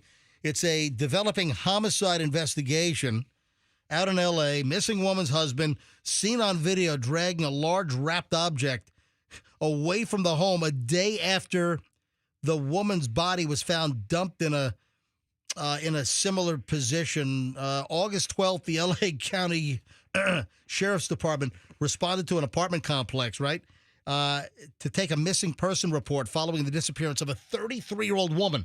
Hasn't he seen any murder mystery show like ever or a murder at all? Missing 48. Anything like that. I mean, at least, you got to like dismember the body. You know what I mean? Like take it apart in different pieces and hide it or do something like that. In small pieces. Hold on, Meredith, are you giving out tips on No, it's just if dismemberment and I'm getting rid of a body? It's not a tip. It's just after all the different things I've seen and learned and people getting away with stuff, it's not just dragging a big ass body out of that sounds like you're going to get caught. Yeah, those days are over. Yeah, What I'm saying is, and I would have gotten away with it if it weren't for that meddling Ring camera, and... Is he missing now? No, he's been arrested. He's been arrested. Oh, yeah. But the evidence is the video footage from the Ring cam. Right. Yeah, that's why you need to always have lie on hand. So he fled the country. Of course he did. But, they know where he is. And he's gone. Yeah. Oh, he fled the country, but they're going to get him. Okay. So he hasn't been arrested yet, but they're trying to find him. Or there's a warrant out. Well, here's the update. So the person was missing, missing person report. Then the body was found. Then the investigation took a turn after detectives looked at the surveillance footage from a neighbor's Ring camera that appeared to show this Cabrera's husband dragging a large item wrapped in some kind of material away from the apartment. I mean, it was like in the middle of the night, but it looks like it's daytime. I mean, the video is just ultra clear. There's no doubt about it. And it looks like it's a body that he's dragging, right? So after viewing the footage, detectives determined that the woman's disappearance was suspicious. Then the L.A. Sheriff's Department Homicide Bureau, they jumped in. The husband of Shayla, 36-year-old Josemar Cabrera. He left. Was immediately identified as the person of interest because he's seen dragging what appears to be a body wrapped in a bag. Josemar has issued a statement. Okay. Adios. Yeah. He's gone. He's out. So he and the couple's 3 children were reported missing. So later that day, search and rescue teams, and the mountain rescue team, they found the suspicious object in the Angeles National Forest, matched what was seen on the Ring camera. Anyway, they found... Did they find the kids? The kids were taken to Peru by the father. Oh, so he skipped town, went to Peru, and took the kids with him. With the 3 kids to get out of Dodge. Get out of the city of the Dodgers. I would feel like it would be way easier just for you to skip town by yourself than to take 3 pain in the ass kids with you. You're going to get caught. So the father and the 3 kids, they fled to Peru, and the L.A. County Sheriff's Department, they're currently working with Peruvian officials to bring him back to California. Good luck with that. To face charges. He's on the top of Machu Picchu right now. Right. Hopefully the kids are okay. It sounds like they don't know where he is. He has an alpaca farm. Yeah, he has something. And he's eating hamsters. I'm sorry, guinea pigs. Hamsters? No, There's never a good ending to a hamster. There's no good ending to a hamster story. Heard Tell her the term. Oh, we talked about this earlier. What? There's a term that we revealed. Okay. But I can't describe what the act actually is. Okay. Ooh. And is you it Richard being, Gere you being situation? No. You being the deviant that you are. I'm a deviant. Thank you very much. I I so- take that as a huge compliment. It was meant that way. Okay. Have you ever heard of hamstering? I have not. All right. That's a category on like Yeah. P-Hub? Yes. No. Oh. No, but look up hamstering. Okay. It's a term for, I guess, what's become a trend. It's a trend. And it's called hamstering. And Do you throw a hamster at somebody? Nope. You throw something at somebody. It has nothing to do with the actual. It has to do with the animal. All right, so you know what that picture is? No. That's a car. That's a car, and then that's a sunroof. Right. Right. And then All right, Fester, be careful, please. there's that. You know what that is? Fester. That's That's a. Oh. Yeah, and then there's. That's a thing. Right, and then there's that, A jammy. and then there's that from the. Why would you do that? Are you inside the car? No, you're. Or are you standing outside of the car? The guy is outside the car. sunroof, so he has like the fresh breeze blowing through his hair. He's lying across the top of the sunroof. And whatever this second person is, like tummy down. Oh. like a hamster. Tummy down. That's hilarious. And you got if I saw that, I would die laughing. you have the hamster water bottle with that metal thing. Yeah, it's just like that's why it's called hamstering. It's terrible. Can I hold my picture up to listen, the- we've just said much more, but the kids are in school. Yeah. Yeah, some kids. I don't hold that picture up. Yeah. Would you? Yeah, that's a picture right there. But you're a beautiful artist. Yeah, thank you. Thank you. So it has nothing to do with the hamster eating anything. It has to do with a human eating something. Just well, not even eating. Just let's just enjoying. Stop. Let's just stop right there. Hamstering. Anyway, my car has a sunroof in case you and Anthony want to borrow it. You're for the so weekend. fancy. By the way, I know that you're concerned with the kids that were taken to Peru. Yes. The kids are with grandma. Okay. Abuelo. Good. All right. All right. Abuela. Abuela. Yeah. That's grandma, right? Abuela? See. Because Dora the Explorer had an abuela, right? Yeah. Do they speak Peruvian there? I don't know, but the kids are eating hamsters. The kids are eating guinea pigs right now. They're eating hamsters with a chimichurri sauce on top of it. In Peru. Delicious. You know what? I have never been to South America. I haven't either. I've been to Central America. I have not. I've been to Mexico. Wait, I've been to Belize. Central America is like the middle of America, right? Like Missouri. No. She's been to Missouri several times. Central America would be, we'll call it Guatemala. South of Mexico. Okay. El Salvador, Honduras, Belize. All the beautiful countries you're afraid to get shot in. Yeah. Panama. Panama. Remember back in the day, I thought that song was Cannonball, and you were like, "Wait, you thought that song was Cannonball?" You I was thought like, they were singing Cannonball. all growing up because my stepfather would play it when we were at the pool, and I would jump in and be like, "Cannonball." Hey, Chloe used to think that Eddie Money's 2 Tickets to Paradise. Mm-hmm. Chloe used to think it was, I've got 2 chickens to paralyze. To paralyze. Yeah, it's like terror. It's a very morbid, really, very sick lyric. I mean, we go to a chicken slaughterhouse. Chloe's singing 2 chickens to paralyze in the back seat. I thought we had a female. I thought we had the Warnos lady. Oh, Eileen Warnos. growing up in the back seat. Anyway, and if you have to run, are you guys? What time is it? No, I'm good. It's a 9. I can stay for a couple more. Yeah, it's 9. Stay as long as if you want. You can stay as long as you like. Yeah. All right, so there's another story. Another murder story? Is this murder time with the Jay Morning Show? No, wait a minute. Seriously, this is important. And this happened while Chloe was at the state attorney's office. Chloe worked for the Hillsborough County State Attorney's Office as a felony assistant for about a year until she just left for law school. And this happened a couple of months ago. And luckily, they have him. You have a guy locally in trouble, fled the country, and local TPD, they were able to get him back from Colombian authorities down in South America. So this that's is awesome. this portion's fantastic.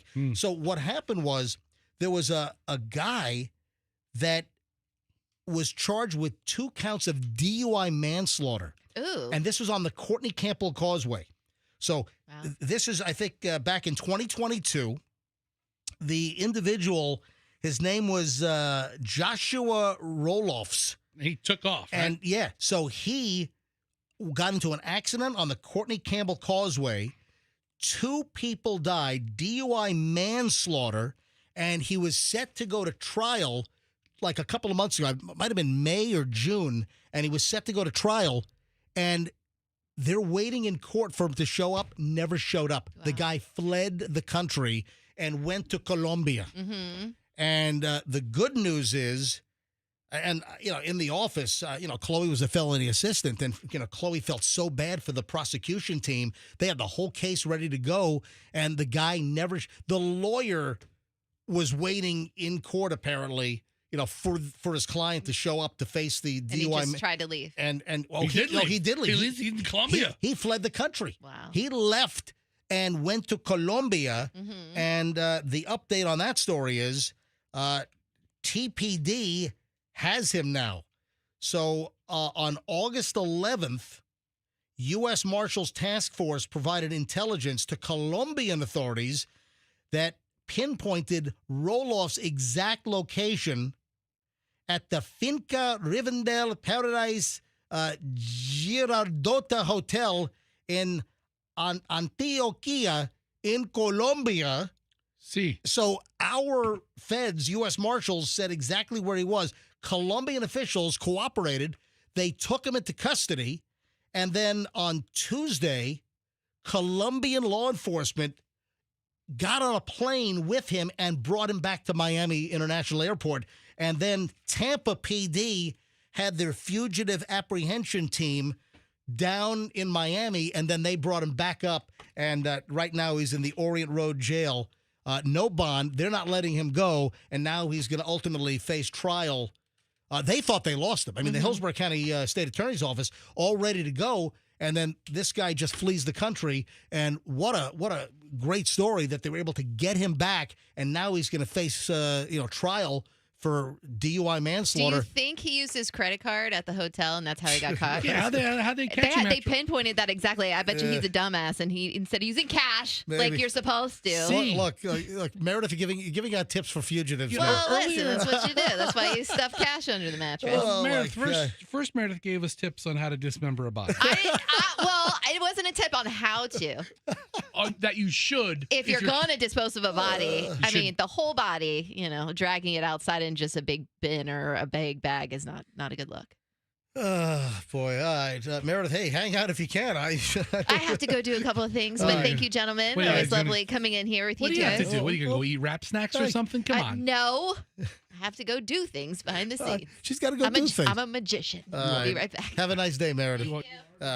Meredith, formerly of the MJ Morning Show, now Meredith does middays right after we finish the MJ Morning Show. Meredith's on from 10 to 3 right here on Q105. And she'll have Footloose coming up later today. I got to keep working on her. Got to cut loose Footloose. So, but that was, God, they were beside themselves. It's justice for the family. Can you imagine the prosecutors? They worked their butts off to get this case ready, and they're all waiting in court for this guy to show up for the DUI manslaughter from the Courtney Campbell crash in 2022, and then he's gone, and no one knows where he is. How is he out on bond for DUI manslaughter in the first place? Also, I want to say the guy was he was a former law enforcement officer. This guy Roloffs, he used to be a deputy, I think, with the Polk County Sheriff's Office. And I think they fired him. He worked there for like 4 or 5 years, and Grady Judd's office fired him for something. Yeah. And then he got into this crash on the Courtney Campbell about 3 years ago. I'm just grateful. They've got him and now will face consequences. Yeah, I'm grateful for the families to get closure on this. Wow. A lot of people apparently are very upset with me that I did not move the camera back to where Meredith could be enjoyed on MJTV. Oh, I'm sorry. That's For right. that, I apologize, and I will move it back after the show today. Well, you can do it during the next commercial break. I'm not climbing up there. I gotta get a ladder. That chair's really sketchy. I'm too top heavy. Are you ready for more body cam footage from right here in Tampa? Let's go. Again, folks, body cams are rolling. TPD, they've now released body cam video of a lady being arrested and admitted to the officer that she drank a twisted tea, but just so you know, she could drink a whole bottle of tequila. That's a... Oh, God. I guess it's a skill, right? This lady's doing a sobriety test. Where'd she get arrested? In Tampa. Okay. So the woman is being given a sobriety test, and The woman asked if she should stand like a kangaroo, and then the cop says, no kangaroo here. Anyway, the woman is all wobbly. She almost falls over, right? Finally, the cop's like, she's like totally tanked. I'm arresting you on suspicion of DUI. So why are they blurring out the faces on these videos? now sometimes, because she hasn't been. She's been arrested? Yeah, sometimes they blur. I don't know what the threshold is on why sometimes you blur and sometimes you don't. Are you ready for this? Yes. All right, here is the conversation with the officer, with this woman, and she admits to having a twisted tea. Listen. How much would you say you've been drinking tonight? Drinking tonight? I haven't been. Honestly, I would say. Oh God! How much have you? How much have you been drinking? What do you mean you're a fan? I love this person. Dude, you could be on the freaking road with your kids while she's driving on a twisted tea. Listen, I'm not a fan of what she did. Right, okay. But her presentation's fantastic Fine. for our purposes. So here's the body cam audio. Go. How much would you say you've been drinking tonight? Drinking tonight? I haven't been. Honestly, I would say I drink a twisted tea. But I'm not going to sit here and lie to you like, oh, I've been drinking too much. Because I can sit here and drink a whole tequila bottle or something and feel like horrible. But I'm chilling. And at the end of the day, like, I'm not going to sit here and lie to you. What the Like, it's not going to make sense. So you were drinking some twisted teas earlier? Yeah, of course. And the amount you had was one? And I'm just chilling now. At the end of the day, we're going to go home and just chill. Because what are we going to do outside when there's nothing here for us, if you know what I mean? All right, let me tell you right now. That is more than one twisted tea. The only place she's going is jail. Well, she got cuffed and stuffed. She almost falls over. The cop says, listen, I'm arresting you for, suspicion of DUI. I'd love to talk to her not drunk and just do like an A-B comparison. Admitting that she drank a twisted tea. But I'm not going to lie to you. I could drink a whole bottle of tequila. I feel like crap. Did you hear her say twisted tea? It was like, I had one twisted tea. One more time. How much would you say you've been drinking tonight? Drinking tonight? I haven't been. Honestly, I would say I drink a twisted tea. But I'm not going to sit here and lie to you like, oh, I've been drinking too much. Because I can sit here and drink a whole tequila bottle or something and feel like horrible. But I'm chilling. It sounds like she had 10 or 12 twisted teas. Yeah. Within a half an hour period. She is lit. She is wasted. She apparently bought the Twisted Tea Party Pack. 4 flavors. What is the alcohol content in the hard iced tea twisted tea? Don't know. Is it like 4% or what is it? Just type in. You're not going to see it on the box. Just type. What is twisted tea alcohol content? Twisted. 4.5%, 4%. What is it? Alcohol. Yeah, content. Yeah, bring it. I would say 4%. 5%. 5%. Yeah. Twisted tea, original hard iced tea, has an alcohol content of 5% ABV, which is alcohol by volume. They also offered extreme version with 8% alcohol. That's pretty extreme. It sounds like she might have been popping the extremes. I had a couple of Twisted Tea Extremes. I had the extreme versions They've got 8%. of the twisted tea. So that's a TPD body cam footage. That's great. Man, we had 2 good body cams today. All 3. We had the Rhode Island case. Yep. We had the we did another one. What else? The drone footage. Oh yeah, that's right. The drone. Oh, the drug drone delivery up in Lutz with the Hillsborough County Sheriff's and now Office. This in Tampa with the Twisted Tea. Oh man, it was a 3 for today. All right. That's incredible. Go All right. Cops, go. When we get back, Cops is filmed with the members of law enforcement. All suspects are innocent until proven guilty in a court of law. Did you say proven guilty? I've only had 2. I've only had 2 twisted teas. Yes. Twisted Tea Extremes. Cops is filmed on location with the men and women of law enforcement. All suspects innocent until proven guilty in a court of law. 132 in Bush. I got him at gunpoint. Okay, gunpoint. 132 in Bush. Covers code 3. Being sent. Bad boys. What you gonna do? What you gonna do when they come for? I've only had 1 twisted tea. What you gonna do? All right, we got to take a quick break. Final chunk of the MJ Morning Show is next. You know, the Publix hurricane cake thing's heating up. Oh, in Hillsborough County, the pickleball problem. You know, I got to be honest. I think I'm on the side of blank. I'll fill in the blank next with the big pickleball debate. So that and a whole lot more. We have a lot. And then what's going on? Everything's exploding. We've got veterinarian places exploding. We got a coffee truck explodes. I mean, what's going on with explosions? Tons of stuff's getting blowed up. All blowed up. All right, back in a second with all that.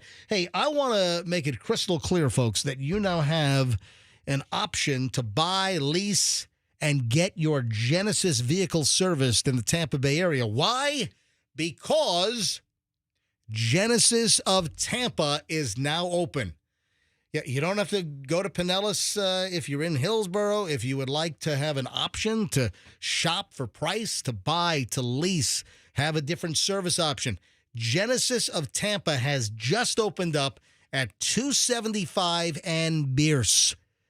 So if you're in the market for a Genesis, and these are some fine vehicles, folks. My mom just got a GV70. You know, loves. It's like her third Genesis. You know, hey, ask Tiger Woods what he thinks of Genesis. Yeah, he rolled one like 18 times, and they say that the vehicle saved his life, you know, when he had some episode or fell asleep. So Genesis at Tampa is now open. They have the valet service. They'll come and get your vehicle and then bring it back. They'll drop off a loaner. There are awesome lease deals right now.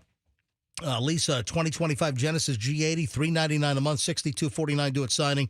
3-year lease, $10K a year on the mileage. All the details are at Genesis of Tampa. You got a G70 2026 lease for $329 a month, $46.29 due at signing. GV70 $369 a month, $49.49 at signing. So Genesis of Tampa, folks, you have an option. Genesis of Tampa is open. Go to genesisoftampa.com.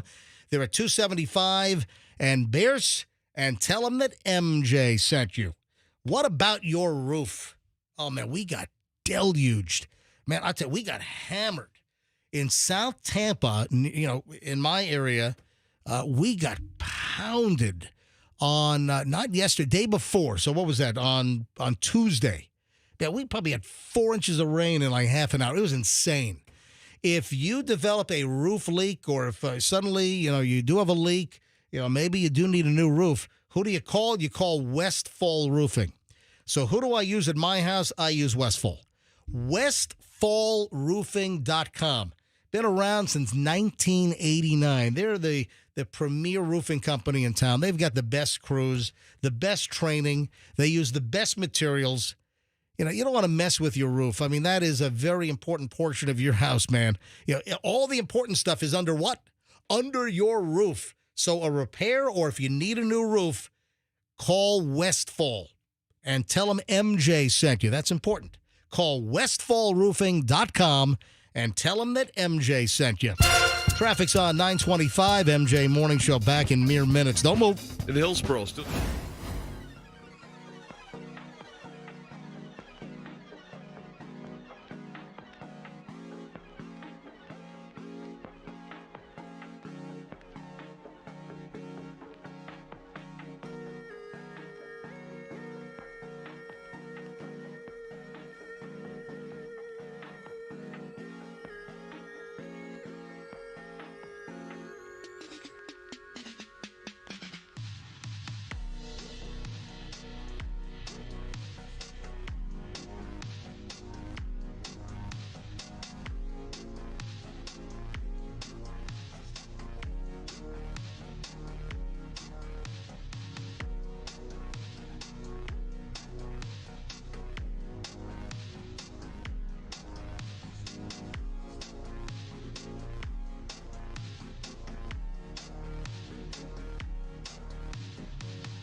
Final chunk, MJ Fester here.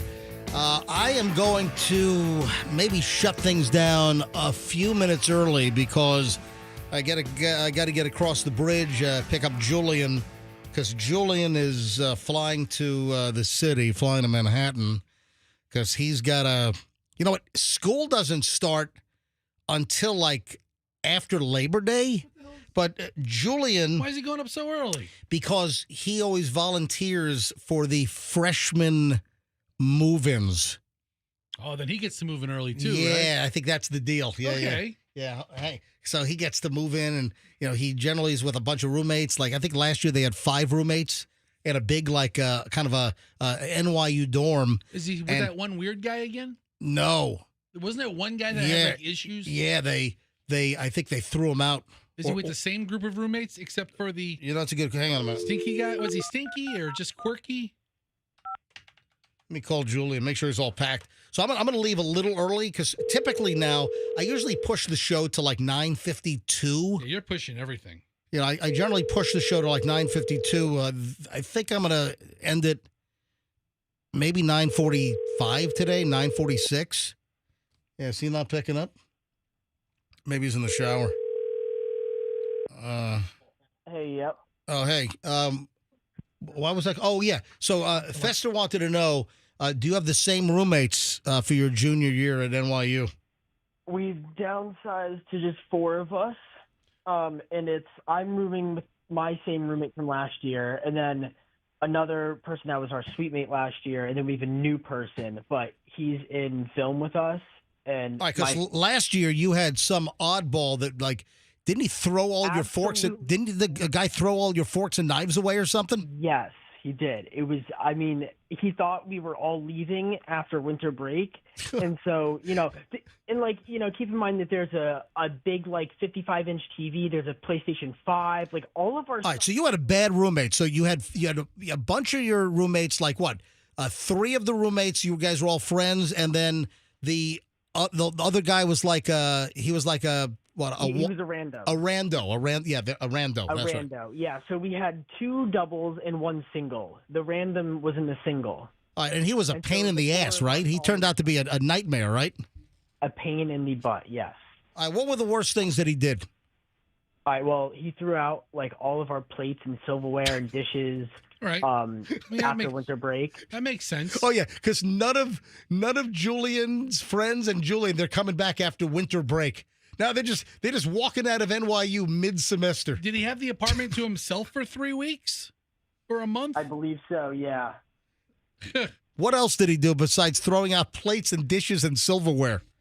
I mean, look, I get it's college, but man, some horrible loud fornication. Hey, good on him. Right. But then would give you some weird serial killer vibes. Oh, really? He was just sometimes mute. All right, so he's gone. So you're happy with your roommates this year, right? As of now, yes. Yeah. All right. I'm going to leave the show a little early. So if I'm home, let's say I'm going to shoot to be home by 10. And that would be, will you be ready to go if I get home at 10? Probably. All right, so get all your stuff ready because I want to get you, because you have to check some bags because, he's going back to college. I mean, typically we don't like to check, but he's got to check. So, all right, just be ready to go, Julian. Oh, and then, all right, I will. But Julian, I know why I was calling you. So you're only going up now to help freshman move-ins, right? Yeah, and then as Fester said, I get to move in early as a benefit. So you're coming back. So you're flying out, and then you're coming back early next week? Yeah, I come back next week to help a project. Okay, and then you have to go back when? Is it after Labor Day? So Monday? Monday after Labor Day, right? Yeah. Oh, speaking of projects, it's on my Instagram, and you know what? I didn't mention this, but this is great. So Julian got to work on the crew last week of 100 Day Dream Home. That's cool. With Mika and Brian. It's the HGTV show 100 Day Dream Home, and that is shot right here in the Tampa Bay area. And Brian and Mika introduced Julian to the production company and all the coordinators. And Julian was invited and helped assist during a shoot last week. I think it was like last Friday. And Julian had a phenomenal time. And if you want to see a picture of Julian, my son, with Brian Kleinschmidt and Mika, if you want to see them from 100 Day Dream Home, they're locals. You know, Brian, I met him a couple of months back, and he's like, dude, I listened to you, growing up. I drive to high school listening to the MJ Morning Show. I'm like, they went to Riverview High School. Yeah. I mean, great story. That's where they met, and then they got married, and now they've got a successful TV show on HGTV. So if you go to my Instagram, go to Certified MJ Radio. That's Certified MJ Radio. You'll see Julian with a picture with Brian and Mika from 100 Day Dream Home, and it's the fourth item on my Instagram right now. So if you want to see Julian and see the Kleinschmidts, go ahead and check it out. Certified MJ Radio is my Instagram. All right, Julian, I will see you shortly. Get ready. Just be all set to go. So I know you have to check bags, so I don't want you to get delayed, all right? Yep, gotcha. So I am shutting the show down early to get you to the airport, so make sure you're ready to go. Yes, All sir. right, I will. All right, buddy. And we will fill whatever remaining So time. say all your goodbyes to the dogs, even though you'll be back on Tuesday. All right? Yes, understood. Oh, my God. I was going to say something. I cut him off. My God, what am I paying for airfare? I'm sending him up and back and then up, My God, what do they think? I got money out my waz? I don't know what they. I don't know Jeez, what is going on here? A couple of things. So Publix. Remember a year or so ago? Remember the whole debate and people were angry that the hurricane cakes were being discontinued at Publix and they weren't selling them anymore? What were they? It's just a cake with like the hurricane, the symbol, the swirly like hurricane looking thing like you see on the National Hurricane Center map with like the 1 or the 2 or the 3 inside of it. And you're going to be locked in your house for a day or so waiting for the storm to pass, and you'll go buy a hurricane cake. All right, I'm looking at the cake now. This looks pretty fun. Looks delicious. Yeah, it's all swirled up good, Yeah, it's got some blue and green, and look at this. It has the prediction map. Hurricane cakes. Has a little icing cone of death. Hurricane cakes were made unavailable after the 2023 hurricane season. So for us here in the Tampa Bay area during Milton and Helene last year, you couldn't get a hurricane cake. So now there's like a petition, and I mean, don't people have, I got to be honest here, don't you have better things to worry about than trying to demand that Publix brings back a hurricane cake? Doesn't Publix have anything better to do than discontinue the hurricane cake? I mean, this is two sides to this, pal. Oh, man. Look, it's like a big cookie cake, it looks like, the one that I'm looking at. Yeah, it looks like a hurricane map or a graphic from the National Hurricane Center. And then sometimes you'd have like, instead of happy birthday, it'd be like, go away, leave Florida alone, I like this. If I'd see this, I'd buy it. Helene, you bitch. Yeah, those are popular. So Hurricane, I guess, look at this one right here, F.U. Milton. Yeah, Hurricane Ian hit in 2023. And then Publix said, yep, no more hurricane cakes. And the decision they claim was made because they didn't want to have the appearance of them joking or, making light of. Yeah, that's it. Like making light of natural disasters. That's the answer.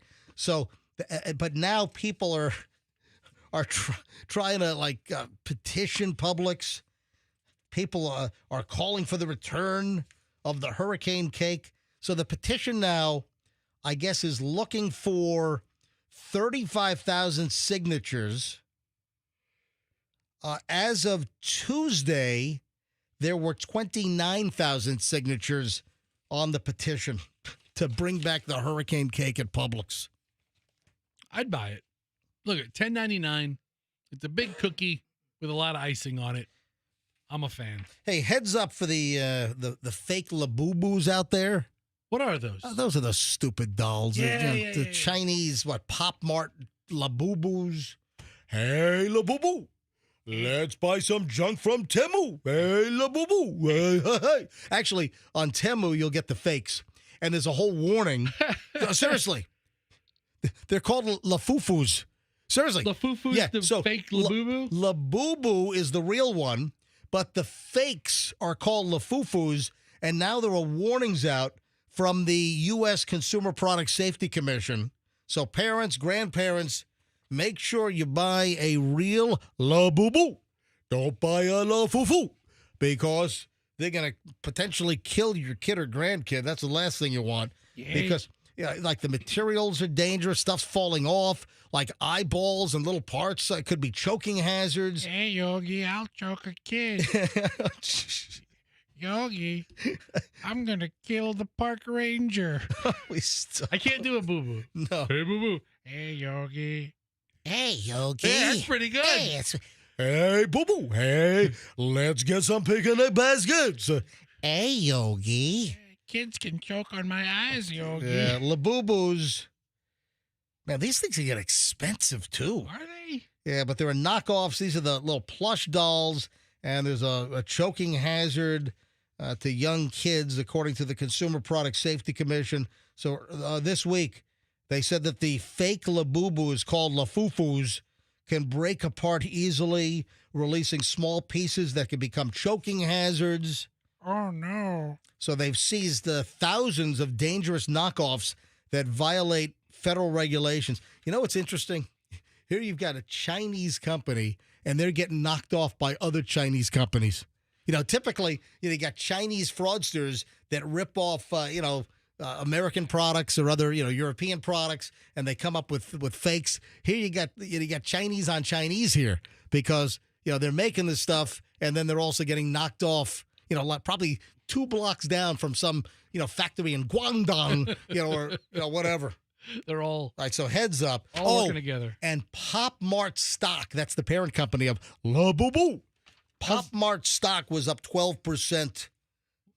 Really? Yeah, yesterday, because the CEO, Wang Ning, said that mini Labubus could launch as soon as this week. Well, don't you know that? You haven't been making them? I think he's just sending a tease out there. Wang is the new E.F. Hutton. Yeah. When Wang talks, people listen. Hey, Wang, what's with the pictures? It's a parking lot. Come on. Would you? So, Labubus. I've got no interest in Labubus. You're not the market. They've sold like $2 billion of these things. $2 billion worth. It's like a modern day Beanie Baby, kind of like just a tchotchke doll. Or like a Monchichi or something. I don't know. Or it's like the latest little toy doll craze. And they're ugly looking things. They've got like gnarled up teeth and bulging eyeballs. I mean, they're not attractive looking things. I think they're scary as hell. I would think this toy would give kids freaking nightmares and they'd have to go into therapy. Hey, boo-boo. Hey, Yogi. Let's torment some kids. Oh, man. All right, 9:42 at the MJ Morning Show. I mentioned Stephen. Speaking of horrors, speaking of nightmares, The Long Walk is a Stephen King book. I think it was one of his first.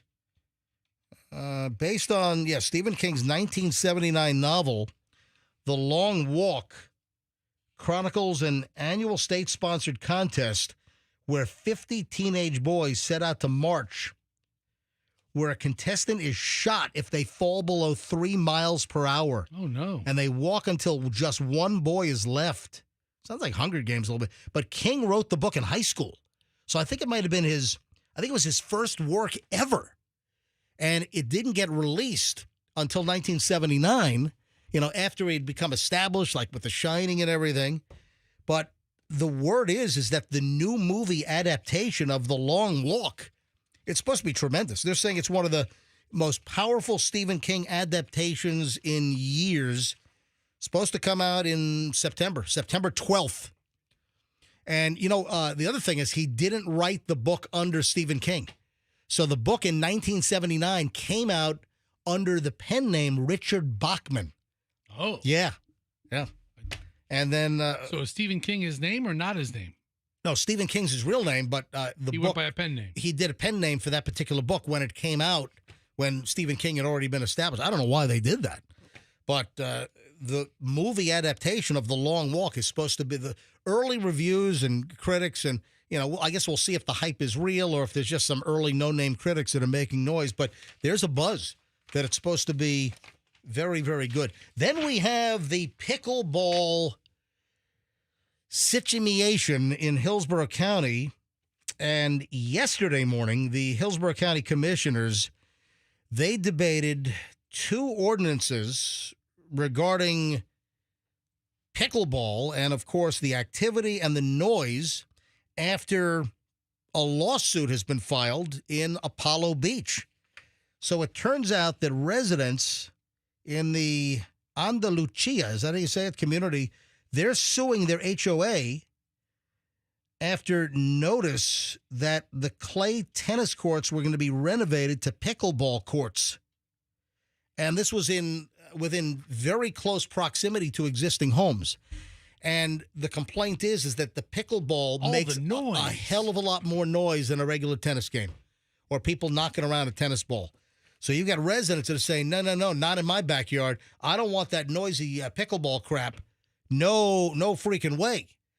So the HOA is saying, yep, pickleball. And then residents are saying, no pickleball. So a lawsuit's been filed. And they're saying that the sound, see, I haven't been around pickleball, but apparently it is just loud and annoying. It's like it's a hard paddle, hard ball, right? Isn't that the... I found some audio for you. All right.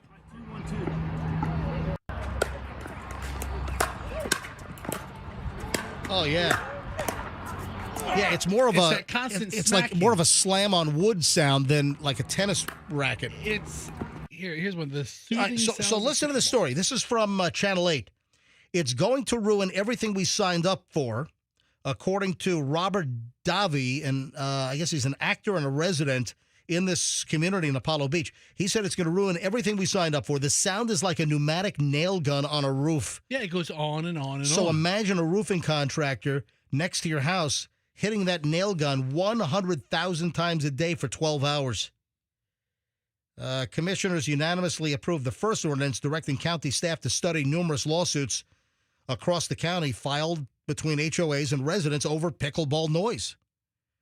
So we'll see how this plays out. The second ordinance would temporarily freeze future construction for courts within 250 feet of homes. That fell short with a 4-3 vote. But that's a consideration, man. If you've got pickleball that close to homes and it does make a lot of noise, who wants that racket, no pun intended, going on, potentially all day long? Yeah, nonstop. Yeah, that's a pain in the neck. So I understand why they're all ticked off. And with that, it is 9:47 at the MJ Morning Show. I believe that I'm going to call it a day right now so I can get Julian to the airport. And, if he just walked on, we usually do just walk-ons and carry-ons, but he's going back to school for the year, so he's bringing crap up. So I'm going to end a little early so I can get him to the airport in plenty of time. All right.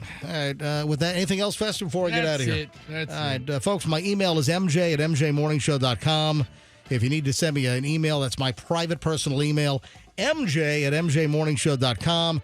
And my Instagram, give me a follow, is Certified MJ Radio. I have one request today. I don't ask for much from you, the MJ Morning Show listener, but you know what would make my day, Fester? Tell me. If I could get just one new follower on Instagram right now. Just one? Yeah. If I could just get one new follower right now at Certified MJ Radio. That's Certified MJ Radio. Just one new follower. That's all I'm asking for. On Instagram, Certified MJ Radio. Folks, and my DMs are always open on my Instagram, Certified MJ Radio. Folks, have a great day. We'll see you back here tomorrow for the Friday show. And let's be careful out there.